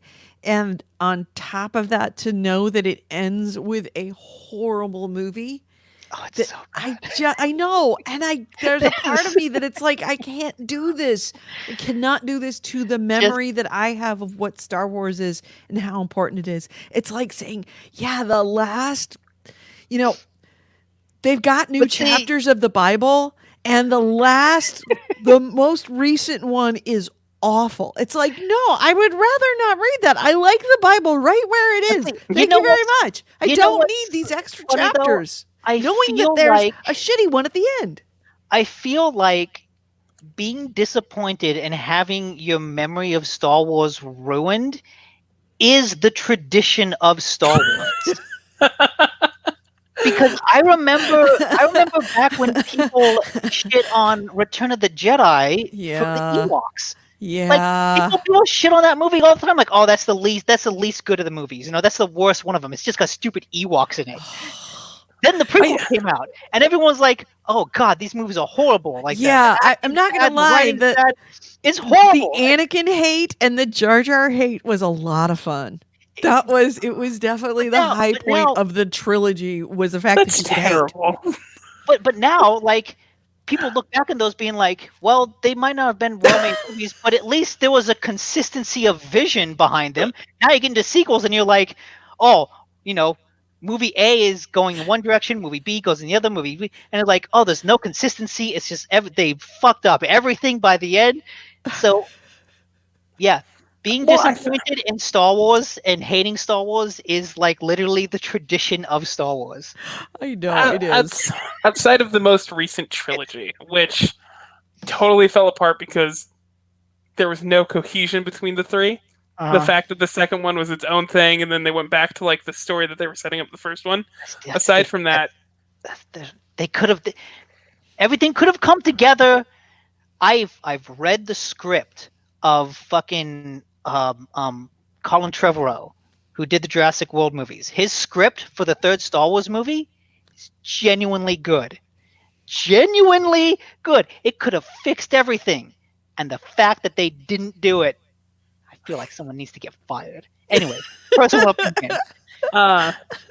Star Wars has always been for a younger audience as it's come out. Like each new trilogy has always been for the younger generation. And I think that's why everyone's always disappointed. Because you see it as a kid, and no matter which trilogy you start with, you're like, I love this. This is great as a kid. And then when you get older, you want that story to mature with you.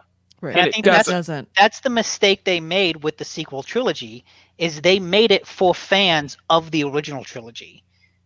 Like they stylistically, they used that original trilogy as like a Bible, and like stuck to it aesthetically and narratively and all that, and ignored the prequel trilogy. But then, like, they didn't allow it to grow beyond that. You know, it's like, oh, we're gonna make a sequel trilogy, but we can't. You know, there's a Star Destroyer. And it's like, yeah, no, they didn't make any other new type of ship. It's a Star Destroyer. Again, this one's got a bigger gun on it, but it's still Star Destroyer. Yeah. Oh, we've got a bunch of X-Wings. Did they make any, like, has the world and, like, the military progressed in any significant way since this? No. Like, all the ships, all the characters, all the aliens, everything about those new movies is just kind of a ripoff of the first. And to me, that's why I feel like Rogue One is one of the best Star Wars movies that have come out in a long time. Yeah. Just because it was that darker, more mature story. Like, all of those story beats are way more mature than any of the trilogies ever were. And making content, like games around that, making movies, even if you don't want the main trilogy to be that level, I think if they focused more on that, you would have a lot more adults and older people like enjoying Star Wars, not being quite as disappointed. I feel like that's what those side movies was supposed to be, those story movies. It's like, this is our chance to branch out and do something stylistically different than what we did before. But then they just kind of abandoned that principle after Solo bombed. And it's like, well, that's not because you had the wrong idea. That's just because you made a movie no one wanted to see. Which is a shame because Yeah. it's a perfectly fine movie. Like it's a perfectly fun movie. But I haven't seen it. yeah, it's like if you're just looking for a good space adventure movie, yeah, it absolutely works as that. Well, take The Mandalorian, which is like the most recent like good Star Wars Yeah, because content. it dares to be its own thing and doesn't look to the past as like a slavish devotion. It's like, no, we're gonna instead of Nick's being a little fired up about this. yeah, I'm getting the sense. instead of being inspired by Star Wars, it was inspired by the things that inspired Star Wars, right? It's All right. looking for inspiration to like westerns and samurai things like Star Wars originally did. It's not looking to the original trilogy as inspiration, which is what the J.J. It's Abrams not mistake was. self-referential. Yeah, it's not this like jerk off self-referential thing. It's like, no, we're gonna go back and just be. You're so upset about this. Well, because And I just here's I'm not what's upset. I find it so fascinating, like especially looking back at the past 10 years and like what the output of it has been.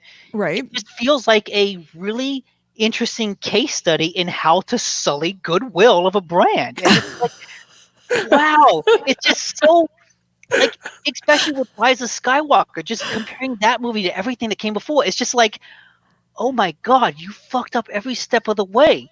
This is amazing. How did you do it? and when you talked about how that it's each trilogy is written and done for the youth of that day as opposed to, and you said that was a problem. Here's the thing: is that my trilogy, the 1970s version, it was done right. The second movie was the sucky one, and then they redeemed themselves. This is what's sad for your trilogy, is that the sucky one came at the end and leaves a horrible sour note with you, so that you have to have faith about the next trilogy, which in theory shouldn't be written for you anyway. Yeah. I mean, the prequels were my trilogy. I enjoyed them as a kid.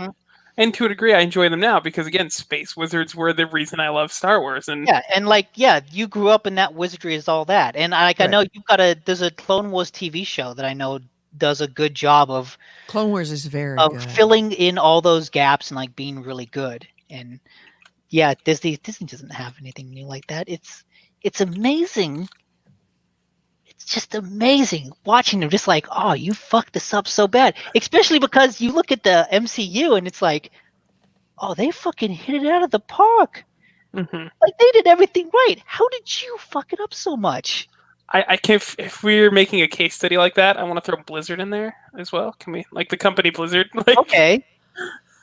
Blizzard for Star Wars. I don't know. Without Activision, maybe. No, you kind of can't have one without the other. Because you know that if Blizzard got that contract, that Activision would have its grubby little fingers all over it. Mhm. Like, I know I wouldn't want Take-Two to have it. I'm not a big fan of Take-Two. I think they produce all right games, but they're just kind of a shitty company. Like, they're kind of scummy. Yeah. So, like, just out of principle, I don't want them to have it because it is a boon. Absolutely, give it to Ubisoft. Like, hands down, give every IP to Ubisoft. No, okay. I mentioned this before you got back. I think they would make something interesting. Ubisoft is a good company now. I think they've redeemed themselves, but I do not think they would handle the Star Wars franchise well. I just don't. Maybe if they made a game kind of like Assassin's Creed in that vein, but most of their stuff is a service game like For Honor, Rainbow Six, Division. I mean, Assassin's Creed is a single player, big story driven thing. The Watch Dogs is like that. I'm confident at least that Ubisoft would do something interesting. Whether or not it's good is debatable, but it would at least be interesting. That's not saying Ubisoft is perfect. I rank Watch Dogs up there with one of a fascinating failure of a thing on par with the Rise of Skywalker, which is like this is so bad. That's old Ubisoft. Again, Ubisoft had a problem of like showing stuff they couldn't deliver on, and they have actually gone on record saying, "Yes, we've done that, and we are no longer doing that." That game it's worse. It's not just that it didn't live up to expectations. It's that the core of that game is bad. Everything about that game is either boring or infuriating. I thought it was generic, but I didn't think it was bad. I Nick think hated the the protagonist. main guy, I fucking despise him. Oh, he's not just a bad character. Like, you are literally playing as a toxic, abusive person who like abusively manipulates people into helping him and thinks he's the shit when really all he does is carries around a magic phone that lets him do everything. Without that phone and the people who make that phone, he's a shit. But he goes around being like, no, I got this. Yeah, you better fucking help me. No, I'm the only one who can do this. And it's just I go through the whole game thinking like, you're not just a bad character. You're just like the worst example of what a human being can be. You're just a bad, terrible person. Fucking Aiden, little motherfucker. And I've heard Watch Dogs 2 is really good. And part of me wants to go and play it. And How about we give it to a new company that starts up, maybe honoring the person who made the series, call it Lucas something, and we'll give it to them. LucasArts? Yeah. I don't know. Disney could probably make their own gaming studio, and They could. maybe it could be better. They had a gaming studio. They shut it down. Yes, they did. Oh, They were like, no, we Yeah, don't they want did. we don't want to be any part of this shit. Yeah. No, it's not I as guess- easy as you think. they did have that one IP that was like Pogs or whatever, like the little action figures that you'd collect, and then it was just all the DC IPs, and it was an open world game. Forget what Yeah, it's I called. remember they had like an MMO, and they kept incorporating like, here's some Marvel things, here's some other things. Yeah, it wasn't I want to call it League of Legends. It's No. something. It was Disney. It had a thing called Toy Box was their big special mode. It was huge, and they were trying to sell toys with it. That was like its whole Yeah. purpose, was to Yeah. sell periphery, like little action figures as collectibles and in-game things. But they Toys were to Life stupid brand. expensive. Disney Infinity. That's what it was called. That's what it Yeah. was. And like some of those little people, some of those action figures were like $50 for a character. Oh. To like play as that character, you'd have to get the attachment for the game, buy the little action figure, and put it on there. And What about Square Enix?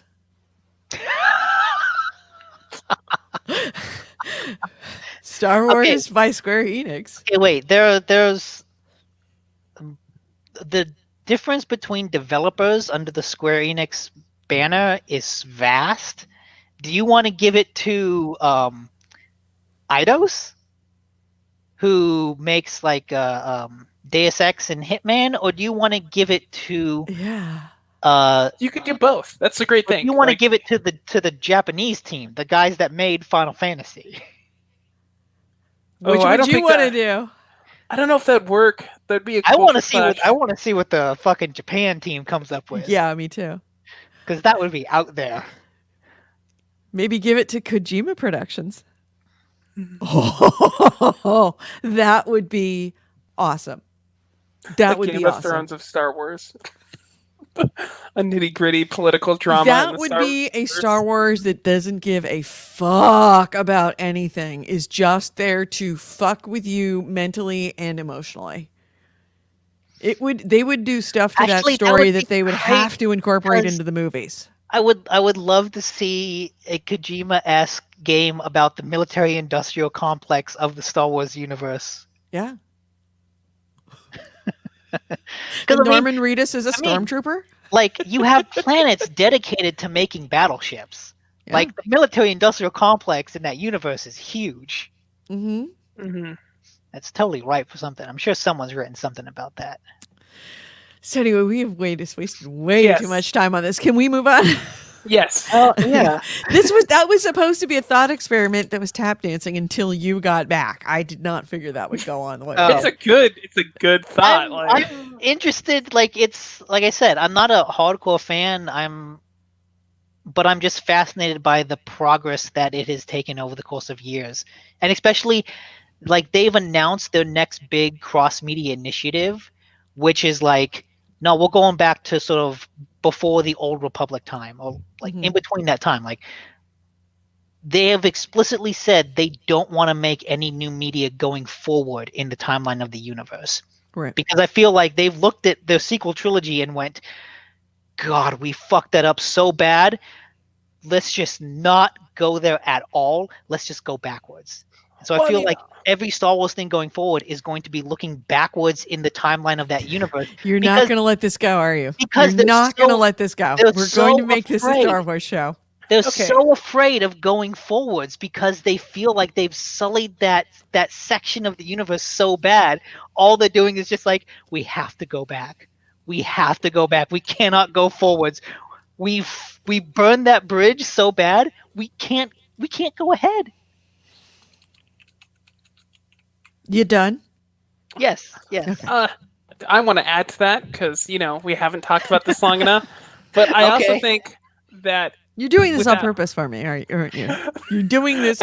You are pulling a fucking goalie, aren't you? It's just worth mentioning that I think moving forward with the Star Wars universe, it would be hard not to retread. Like you'd have to invent a new adversary because like the story of the Sith have kind of been told up to this point. Like most of them are wiped out. I'd hope so. And same with the Jedi. I mean, you could probably like remake the Order, but who becomes the villain at that point?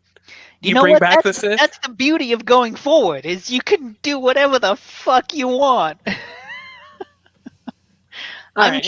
Yeah, you can come up.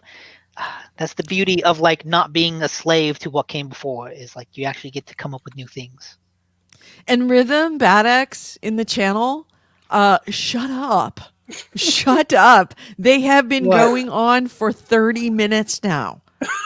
For a thought experiment that I was just trying to fill time because Nick's connection dropped. And I was just trying to bring up a little conversation and it all went off the rails. So I got a lot to think about with Star Wars. Yeah. I could talk about the MCU too. You want to get into that? No. Let's move on to another story. Okay. Go ahead. You don't want to know? No. Something that ties into earlier about the EA conversation. I'll save that conversation for when the Avengers game comes out. Okay, what were you going to say, Andrew? Something that ties into a conversation we were having about Origins and Steam. Mm-hmm. This is in general, but there's more to it. If you want to get The Witcher 3 on PC, but you've bought it on PS4 or Xbox, you can download the Galaxy GOG Galaxy 2.0 app, and if you connect it with your account, you can get a PC version of it free. If it's just the base game, you can get it the base, but if you have the Game of the Year edition, you can get it there as well.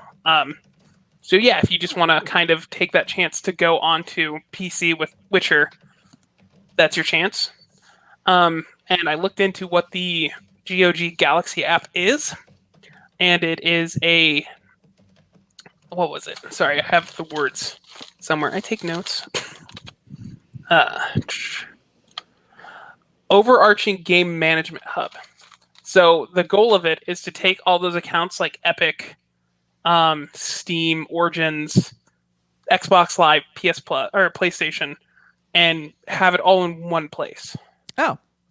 So being a consolidator of all of these disparate platforms that are all trying to compete against each other, which is a great idea.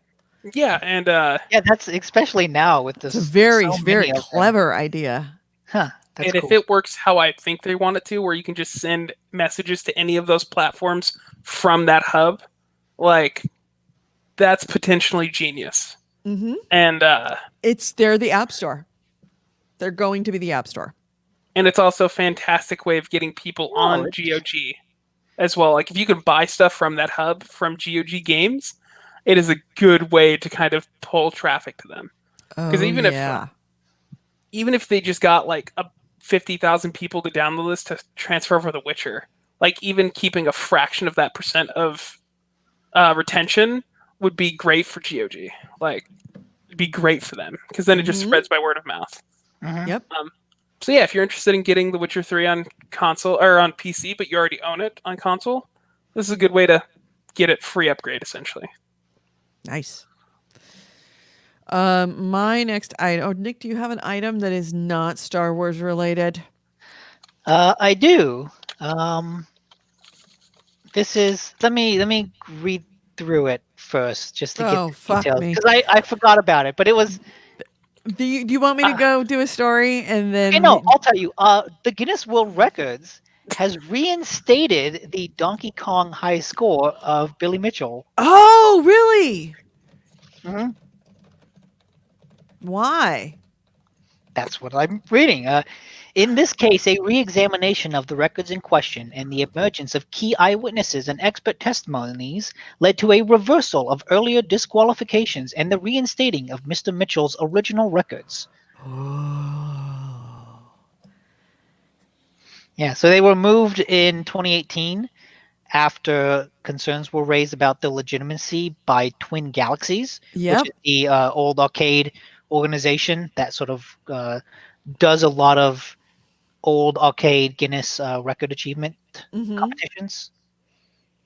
Yeah, and I remember they essentially went through his world record run and analyzed it practically frame by frame to show, and I remember we reported on this, to show that he had actually, was it used the wrong version or used Or some kind of an emulator? an emulator. He He used used an MAME. emulator. And yeah, and that it was not kosher for whatever reason. Yeah, they saw God, I that can't he believe I used, remember that. yeah, he used the emulator instead of doing it on an original machine, and so they're like, no, we can't do that. But I guess they have now reversed it. The blood feud continues because Billy Mitchell is hated within that community. Yes, yes. Keep me apprised of that, how that goes, because this is not the end of it. This is like the Hatfields and McCoys. This just might be a skirmish, but it is not over. So at the end of this Kotaku article, Mm-hmm. I didn't hear about this, but so the documentary King of Kong Fistful of Quarters, where Billy Mitchell was kind of the villain in that one, the protagonist of that movie was a guy named Steve Wiebe. Right, And the movie's about them competing for the high score. So at the end of this Kotaku article, it says that Wiebe just announced his return to competitive Donkey Kong play. I told you, it's not over. This blood feud is just going to keep going until one of them dies. And even then, they might just come over and be peeing on each other's, like, whoever dies first is going to get a gravestone full of pee. I look forward to the King of Kong 2. Vastervin in the chat has a good comment. He calls it the Return of the Sith. It is. It is. Talk about trilogies that just keep going on, but they're really well written. Yeah. The third part is going to literally end with one of them dying. Or murder. The only way it can end. end. The other one being accused of murder. That's the only way it can end. Yeah. Yep. So let's see. Since we're talking about classic games, 4 games were inducted into the World Video Game Hall of Fame this last week. They've been announced, at least. It's going to be hosted at the Strong Museum, National Museum of Play. The collection is, they had the 12 nominees.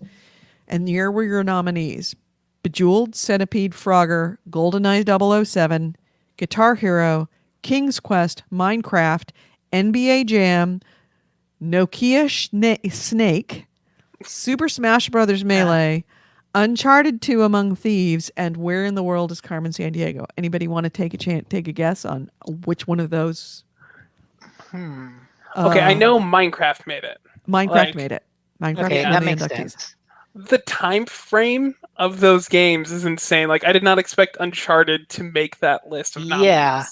Yeah, Uncharted at the same time as GoldenEye, same time as Nokia Snake. This is the Game I'm Hall of behind Fame. GoldenEye. Like, I want GoldenEye to have won. I would be behind GoldenEye if only for like the historical significance of it. I'm gonna say GoldenEye. All right. So here are your inductees. You mentioned Minecraft. That is one. Okay. So wait, what were the others? I know King's Quest was one. King's Quest, Bejeweled, GoldenEye, Bejeweled, Centipede, Snake, Centipede. Frogger, Oh, Frogger's definitely. If Frogger hasn't gone in GoldenEye, yet. Guitar Hero, King's Quest, Minecraft. Obviously, we know that one made it. NBA Jam, Nokia Snake, Super Smash Brothers Melee, Uncharted 2 Among Thieves, and Where in the World is Carmen Sandiego? I'm gonna say Frogger, Guitar Hero, and my personal desire is Uncharted 2. Okay. All my personal opinions, just because I want them to be there. GoldenEye, Uncharted, and then Smash Bros. It was Minecraft, which we know, Bejeweled. Oh, really? They say praised it for popularizing the match 3 mechanic. I could see that. Yep. Yeah, that's fair. And that it was also very important to mobile gaming. Yeah, that's true. Centipede, which I'm going to give you up in the head for not saying Centipede. Fuck, it was fucking Centipede. How is that bigger Mine than was Frogger? Mine was just personal want. Like, that's all. Right. How is Centipede more historically significant than Frogger? Because Centipede was by far way more commercially successful. Centipede Really? was, oh yes. I mean, Frogger was popular. Then how but is it that Centipede, I still know, like, they're still putting out Frogger games. They're not putting out Centipede games. King's Quest. Is that the other one? Yep, it's the other landmark title for narrative and storytelling games. I guess, was it like one of the first point-and-click adventures? Pretty much. Okay. First one that makes sense. You know, it's coming out of a time when it was Frogger and Centipede, and all of a sudden King's Quest has a story. And Minecraft. So don't None worry. of my choices made it. Frogger, None of GoldenEye, mine Guitar either. Hero, NBA Jam, Nokia Snake, Super Smash Brothers, Uncharted 2, and Carmen Sandiego will probably be on the same list again next year. Yeah, it feels weird. Like, Time to start a campaign. Guitar Hero, even though like that genre fizzled out, like that genre was huge. Like the whole Right. musical guitars, the music game, that was a Absolutely. historical thing. Absolutely. I think the fact that it fizzled out is the problem. That it kind of went away. It didn't I have the guess, but like it still It changed showed gaming. the potential. Like, not And there's just that, still, even though the musical genre is gone, there is still stuff that is based off of that mechanic that is still being made and still popular. and I think the idea of the social aspect of it too, of like getting people together as a band, and the karaoke aspect of it, I think Right. it changed a lot of the idea of what you could do with a game. Yep, absolutely. It wasn't just a rhythm game. The fact that you could, emulate a real world experience in that Right. way. And every rhythm game, if you look at a rhythm game of any kind, whether it be physical rhythm or musical rhythm, however it is, all uses the same mechanic of the scrolling down screen with things you have to hit. Now, the screen might be coming at you, but that is the same mechanic that Guitar Hero founded and introduced. So it's being used in many other ways, but all of that is still being used in that same way. Like, I've played Beat Saber. Like, it's kind of the same thing. So Beat Saber is a perfect example. Yeah. That is just, was it Fruit Ninja? Fruit Ninja was like that, where it was a rhythm game where things were being shot at you and you Well, needed it to wasn't do really them. a rhythm game. I guess quite. it wasn't really rhythm, but that Beat Saber certainly is like that. And Yeah. what was it? Shapes and Beats, same concept. I don't remember that. That's a fairly new. It's actually a really cool rhythm game, multiplayer rhythm game. That's an independent game that it's been out several times in. Like I think in the last year it came out, but we played it a couple of years ago at PAX West. But they're still making rhythm games of one type or another and using the basic mechanics that were founded and created by Guitar Hero down in Kentia Hall. This little game that nobody had ever heard of, and where everybody was like, whoa, this is a whole new way to play games. Mm-hmm. So yeah, that's your 4 winners for Hall of Fame. Anybody else got something? Yeah. I mentioned this earlier about Warner Bros. And we talked about how they're selling. Mm-hmm. So I didn't know this at the time, but AT&T owns Warner Brothers. Yes. And so they are $165 billion in debt because they bought Time Warner. And there are thoughts that is getting sold off. The interactive entertainment division is getting sold off because of that. And just a way to kind of recap the money. And I didn't realize at this time, but there's actually a few games in the works. And apparently they should be... they should still come out. So we should still get these games, but we have a new Batman game coming out based off of a comic book story called the Owl Comics storyline. I don't know much about it. The Court of Owls. Yeah, Court of Owls. Yeah, that's a good arc. Like that. I'm looking forward to that. They also have a open world Harry Potter game that's coming out. This is again why I was talking about. I would totally be down for an open world Harry Potter game. That's why I think they could handle the Star Wars franchise. We won't get back into it, but I think they could handle that licensing well because this is what they do. They take licenses and they make pretty decent games out of them. Mm-hmm. And then they have Rockstar is working on a new game title. Rocksteady. Rocksteady, my bad. Okay. Yeah. They're working on a new title. It probably DC related. But yeah, so I'm excited for whatever they come up with. And related to that, but not necessarily the same thing, if you want Injustice Gods Among Us, it is free right now on Steam until the 25th. So it's a fun, number 2 came out, but it is a fun game. Like, it has a nice comic book storyline. It's a fighting game if you just want to play around in that. I recommend getting it if it's free. Or it is free, but I recommend getting it. Okay. If they do end up selling, those games, like I said, should come out. But if they retain like the comic book licenses and stuff, they pretty much only own Scribblenauts and Mortal Kombat that they would be giving away. So, depends what they end up doing with those licenses. If they go with the company or not. Right. I can't imagine they would give up the licenses. Warner Brothers is not getting rid of Harry Potter. No, but just the rights to make games with them. Right. Oh, I feel like that would all be on a, game by game basis. Mm-hmm. Like you'd get EA bidding for the exclusive Harry Potter license or something like that. Okay. What would be the studio that you would want? Never mind.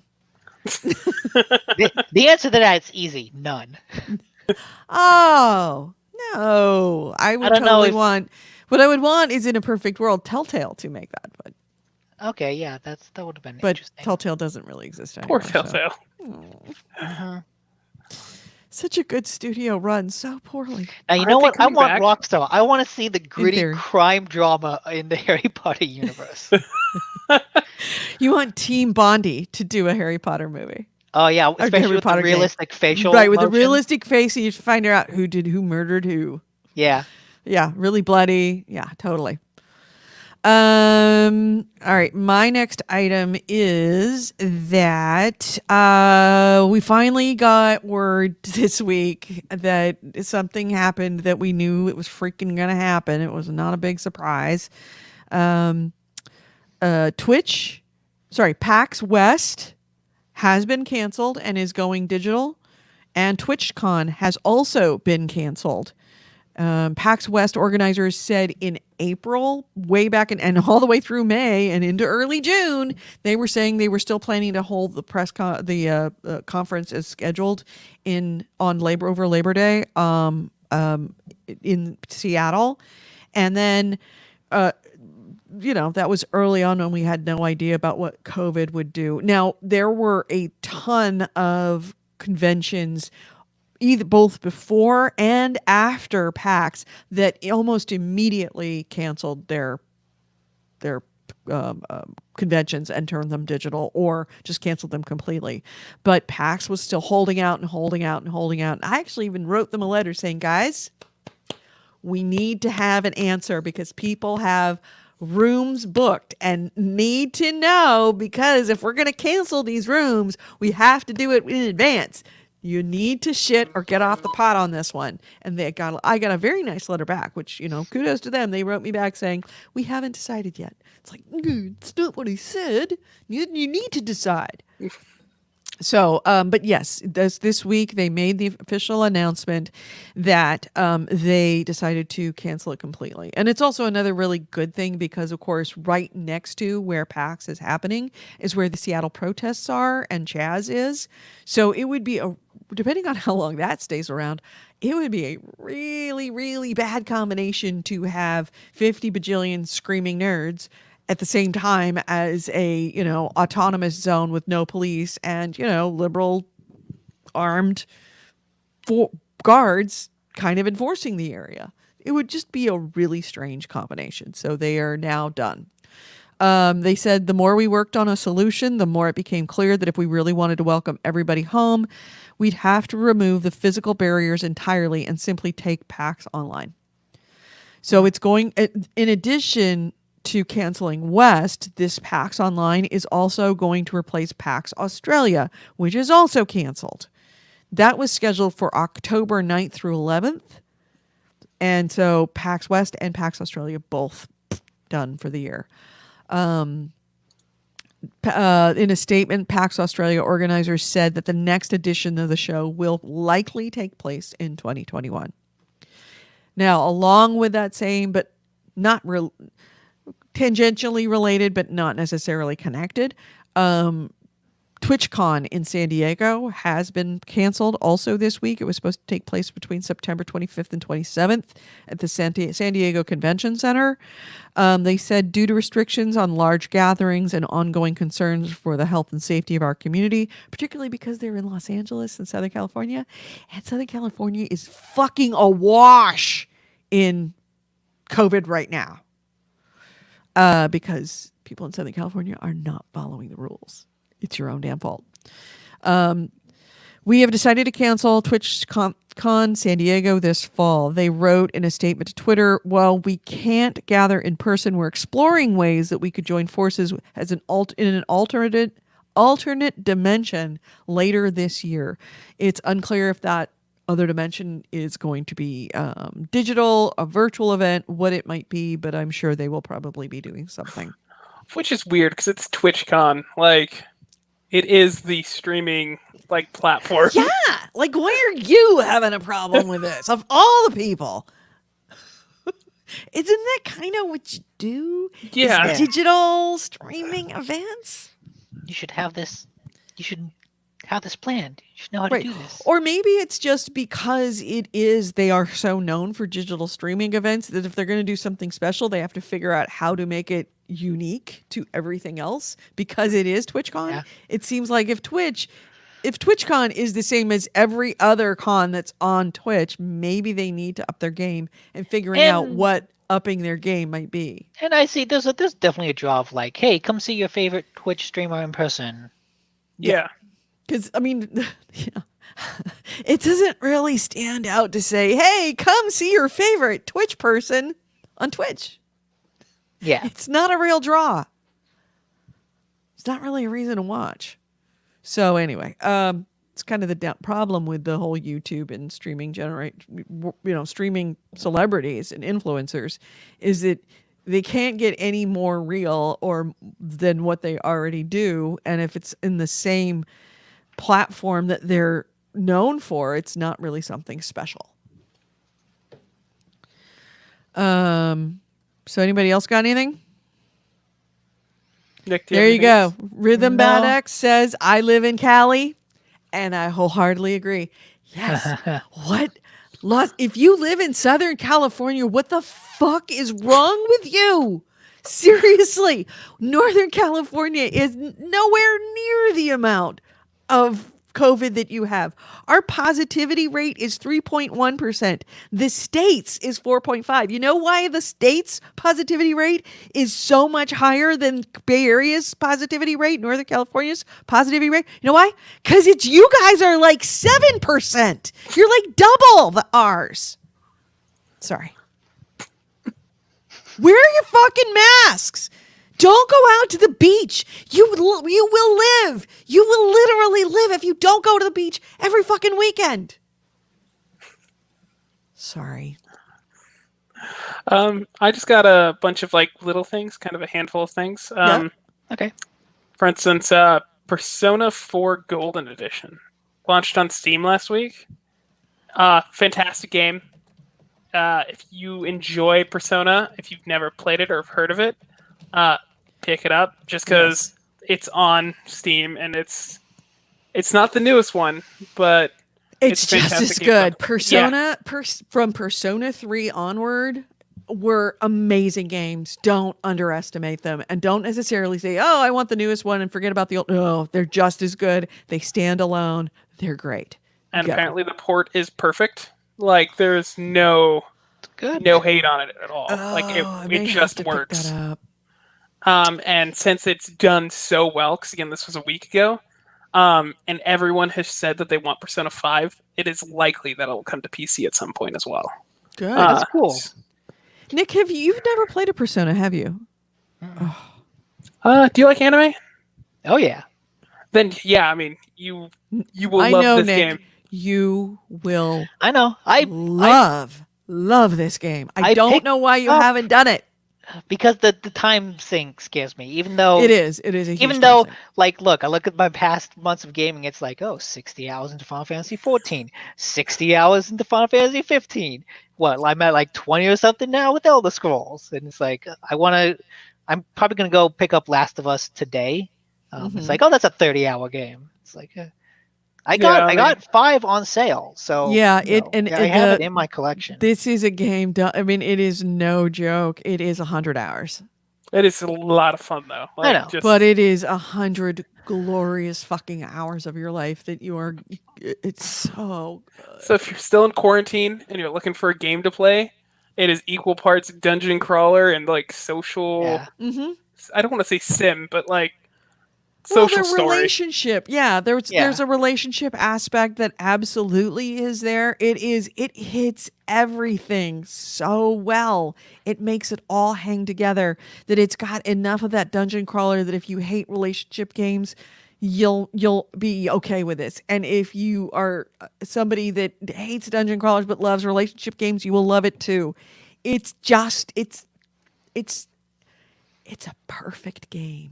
It is, like back in the day when I was on GameFly. Ooh, that was the days. The PS3 had come out and the Xbox 360 had been out for a long time, so I was used to seeing games for that. And then I saw Persona 4 for the PS2 constantly topping the charts over all PS3 games and Xbox games. And it's not for Xbox, but it had like a 9.9. And I was just like, what is this game that it has like this rating, this acclaim? And I eventually got my chance to play it, and I got it. It was fantastic. It was everything that, like, there was no letdown. It is a game that is one of those rare moments that I cannot overhype that game, because a lot of times when you overhype a game, like, oh my god, it's the greatest game ever, and you play it, and it's like, it's not. It's good. It's not as good as I was expecting it to be. You can't overhype this game. It is that good, and this was the game that I got on GameFly because I heard it was so good, and I ended up paying for that GameFly probably $80 or $90 for that game on GameFly, and then eventually sent it back. $80 or $90 in. I should have just bought it, because as soon as I saw what it was, but I played it for so long because A, it's a massive game, and B, it is so good.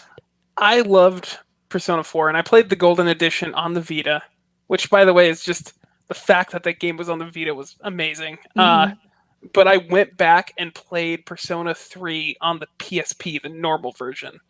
And in order to make that game work, it kind of became a graphic novel for all the social aspects where like you just have characters pop on the screen and you'd have the dialogue and stuff. And then it was you click to just go to a new area. And it was just like a painted picture of it, just like a cell. And the combat stuff was the only part that was 3D for the game. And that series is so good that I enjoyed this half version of the game of Persona 3 entirely. Like it was nothing was almost lost by not having the character move around in a 3D environment on the on the PSP for this game. So Persona 4 is just better, and then Persona 5 is it's even more refined. That concept. It is amazing. Mm-hmm. So when that comes out, get that. Yep. So yeah, go get Persona 4 right now if you can, and it's out, and the remaster is good. My last things are about the PS5.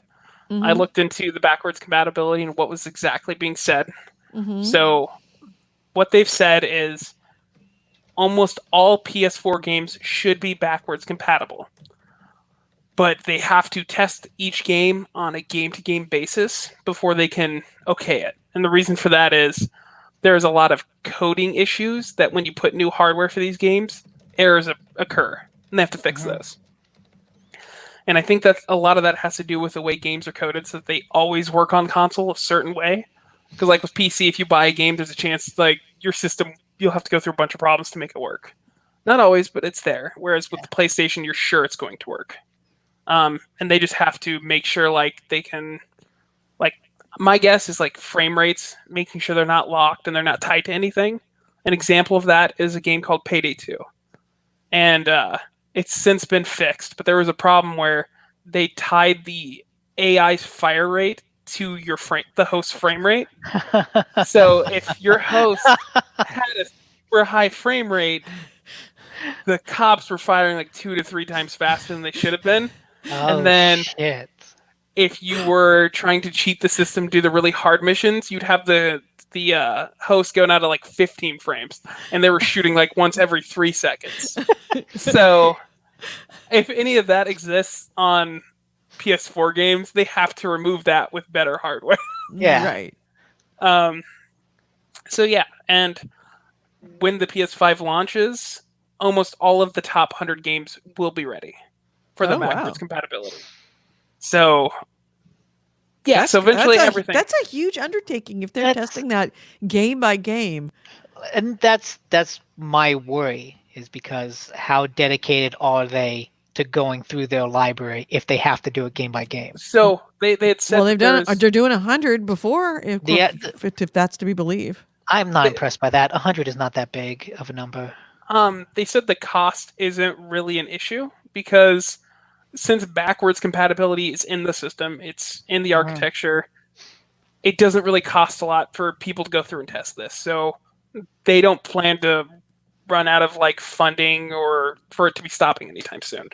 They're pretty confident that they can just work through stuff because you only need a small team for this. Like it's most of the games should just work. What a great job that is, right? No, right? Playing all the old games to see if they're backwards compatible. Well, I don't think they play all the way through it, but yeah, I mean... No, I didn't say they're playing all the way through it, but they'll be playing all the old games, or at least most of them. Yeah, anything for PS4. So, I mean, that should give you kind of an idea what to expect with the backwards compatibility. Yeah, I want to know. I want to know those details. Like I said, I was going to pick up Last of Us. That's because I want to go buy it. I want to go buy a physical copy because I'm like, you know what? I don't trust your fucking digital store. I have a disc of the first game. I'm going to get a disc of the second game just so I'm sure I've got the series in my hands and I can play it no matter what you fucking do with your console. Yeah, I mean, I'm pretty sure that been burnt. You're a bitter man. I am not trusting them. I'm certain Last of Us 2 will play. Oh, I'm sure it will. But you know what? I want to have that shit on disc just in case. You are like a game prepper. Hey, I think anyone who buys discs anymore is a game prepper. You're like, I want to know that What I'm you- going to hit my game when know the what? apocalypse comes. that's because they haven't said anything. Microsoft has gone out of their way to explain what their backwards compatibility situation is like, and I look at that and go, "That's awesome. I really like what they're doing." What if you buy the digital version of PlayStation 5? I'm not. Okay. No. Yeah, 'Cause I don't trust them. there's an easy answer for that. I'm just not. It doesn't matter how much. You know how they tell they're lying? Because their lips are moving. I'm Oh, shit. And no, I'm not. I'm getting the disc. It doesn't matter what the difference is. Okay. I like my books in paper. I can trust paper. Yeah, you can't burn discs. Can't burn Can't disc. burn digital. When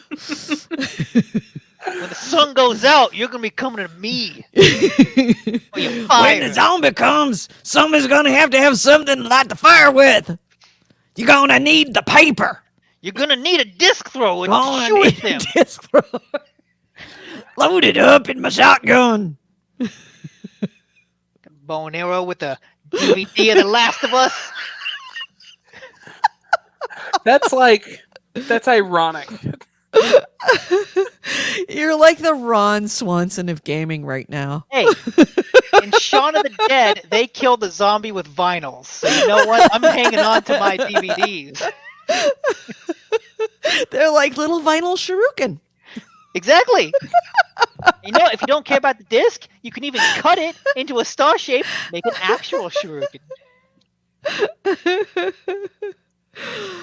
Last of Us 2. Speaking of games that needs to treat its LGBT, yeah, especially yeah. Okay, I have no spoilers for like. Okay, I have one because I watched that stupid PC Gamer live stream, and people were spoiling stuff as No, trolls do. I did see one thing on a Kotaku article that was just said they pulled an MCU, which basically in one of the early trailers for that game, you see a character in that trailer. And in the real game, that character's not there. It's someone completely different. Mhm. Because they're like, Oh. we don't want to spoil anything, so we're going to purposely put this character in the trailer when they're not actually there in the main game to, preserve a twist. Right. I'm like, yeah, sure, I'm cool with that. Red herrings. It's just funny. Yeah. Speaking of, I did watch the PC Gamer stream. Oh. I don't really have much Oh, to yeah. say. It was a lot of indie games. I do realize now that gamers are getting pretty damn entitled if they haven't already been, and it's showing. Getting? Well, because again, it was a lot of indie games, and I think a bit of that is just the AAA titles. The studios who are making them, the publishers, want to release that information themselves, so they're not really Yeah. giving the first Right. looks at Right. like PC Gamer.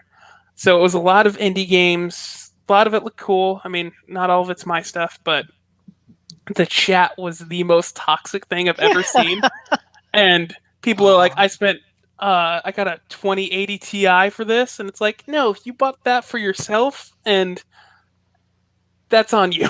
Like, these games aren't for you. And the only takeaway I had from that was it was said a lot, but it was a little cringy because they were trying to do skits, but they were like C-rated acting skits because they had this thing called the DevBot, which is just a robot with face that like changed and talked, and it wasn't great.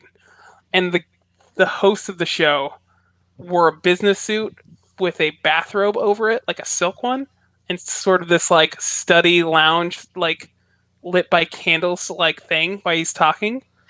And my only takeaway was someone in the chat, and I happened to read this, was, why does the host look like somebody who wants to buy feet pics? And that was the most enjoyable part of the whole thing. Yeah, by the way, toxic chats. If you ever want to see the world's most toxic chat I have ever seen anywhere, hands down, watch a Gavin Newsom press conference on YouTube. I don't know who that is. It's our governor, the California governor, when he does his weekly press conferences because of COVID. Mhm. Yeah, you it's like a car accident. And you realize you're not listening to him, you're just looking at the chat, just being utterly appalled. It was pretty close to that. Like, one thing I did find ironic was people were looking for new games, but the entire chat was just like Persona 4 or Bloodborne, which were old PS4 games or PlayStation games in general, and that's what people were looking forward to the most. Which is just kind of ironic for a PC gaming show that the best titles would be. Yeah, that you're most excited about a port. Right. Yeah. So not much to say about that. As far as the PS5 goes, tiny bit more information. Apparently, they have big plans for special editions. The PlayStation 5 is going to be customizable in a way that's never been accessible before. Well, so we can get faceplates? Stuff like that, yeah. I don't know, like crazy stuff. Apparently, like, it's supposed to be pretty impressive. I wonder if you can remove the wings on the side. And not just special editions, but they're going to have their own customizable options outside of that. What that entails is still a mystery. I don't know. And I heard that the Xbox special edition for Last of Us 2 is going to have a blacklight none. Message. Well, what was it? There was some special Xbox Series X that's going to be a special edition. I will look it up. It's going to have a special blacklight message in it that you can only read it when you hold a blacklight up to the case. I will look that up. So the Cyberpunk 77 Xbox the One Cyberpunk X. 27. That's right. That's what it is. Not Cyberpunk. Series X, the Xbox One X. One X, right. That is so dumb. They need to work on their naming. If that could be confused, that needs to change. From the company that had the best naming convention for computers for a while, I mean, they have had the worst naming conventions for their gaming consoles. Like, since the 360. The 360 sent them on a path to ruin that has gotten us to Xbox One X versus Xbox Series X. I got nothing. That just seems there is no. Yeah, I mean, we had that conversation when the 360 came out. You know what? 360, that's fine. And the 360 was okay, but it was like, what's the next one going to be? The 720? And you know, of course, it was the one, and we're like, "Oh, you're joking!" Like, and then once they hit one, it was like, "What's the next one going to be? 2?"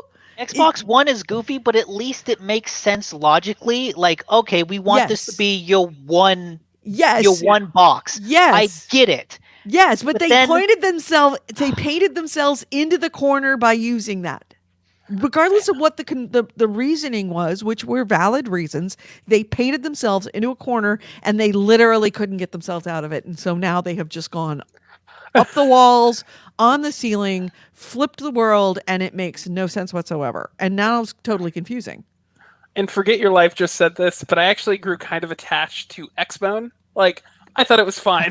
Yeah. Like, it was initially a joke, but it's like, all right, I could see myself calling it that. It's not an issue. XB1. Yeah. And then to finish off week, because these aren't really like great stories or anything, but we mentioned this last week, but you can lay the PS5 horizontally.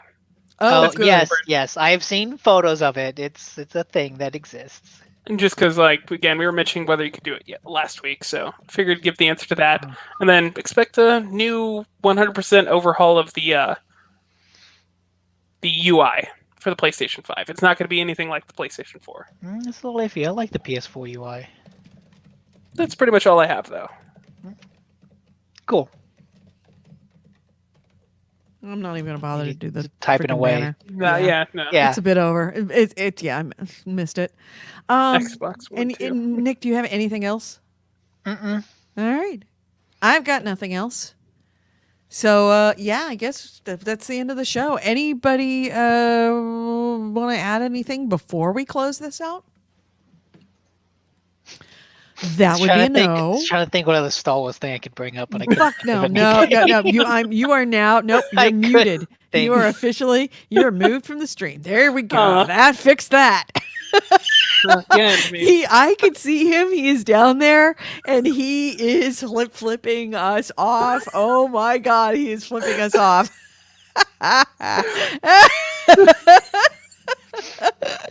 All right. So Censorship. on that, let's close this out.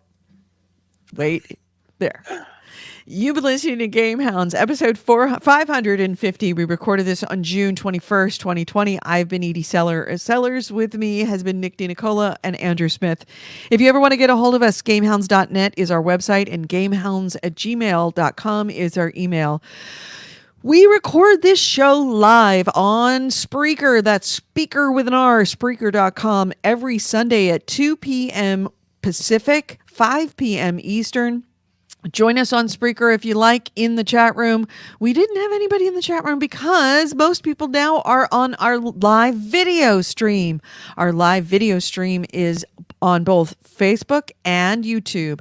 On Facebook, we are under The Gamehounds. And if you want to find us on YouTube, you can find us under Gamehounds Vids. If you're watching on YouTube, don't forget to hit the buttons, subscribe, and then hit the bell right over there. There is a bell. Hit that. It will actually give you notifications so you can hear us every single week.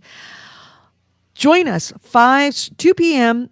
Sundays, 2 p.m. Pacific, 5 p.m. Eastern, any of those places. If you listen to us after the fact on YouTube, I guess on YouTube, you can watch us on YouTube. You can watch us on Facebook. You can also listen to the audio stream. You can download it as a podcast off of iTunes. You can also download it off of iHeartRadio. Join us with those by making sure that other people can hear it and we get a higher placement in their listings. You do that by leaving us feedback. Please leave us feedback on iTunes, on iHeartRadio, or any other platform that you listen to us. We would appreciate it. Nick, Andrew, thanks so much for being on the show. Talk to you all next week. Everybody in chat room, thank you for being here. Forgot one other thing. Patreon. We have a Patreon. Patreon.com/Gamehounds. A couple of bucks every week. Seriously, as little as $1 every week will really make a difference in making sure that we can keep this podcast going, both on audio, video, in every way. It helps take the load off after so many years. We need to put the load on somewhere else. So appreciate it. Take all load. Yep. Have a good night, everyone. Bye-bye.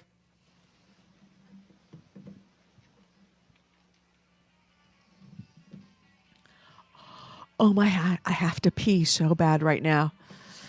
I am so jiggling. I have been jiggling for the last hour. Hurry up, music. Hurry up and end. Hurry That's up, fine. music. I gotta go. I can go. Well, we're still in the video, by the way. Okay. We're just ending like I said, I gotta take off quick because I gotta see my family for Father's Day. Oh yeah, happy Father's Day, everybody. Yeah. All right, everybody in chat room, thank you so much for being here. Yeah, per month, not week. Per month. Did I say per week? Patreon. Yeah, it's per month. It's per month. Yeah, not per week. So anyway, talk to y'all later. Bye. Later.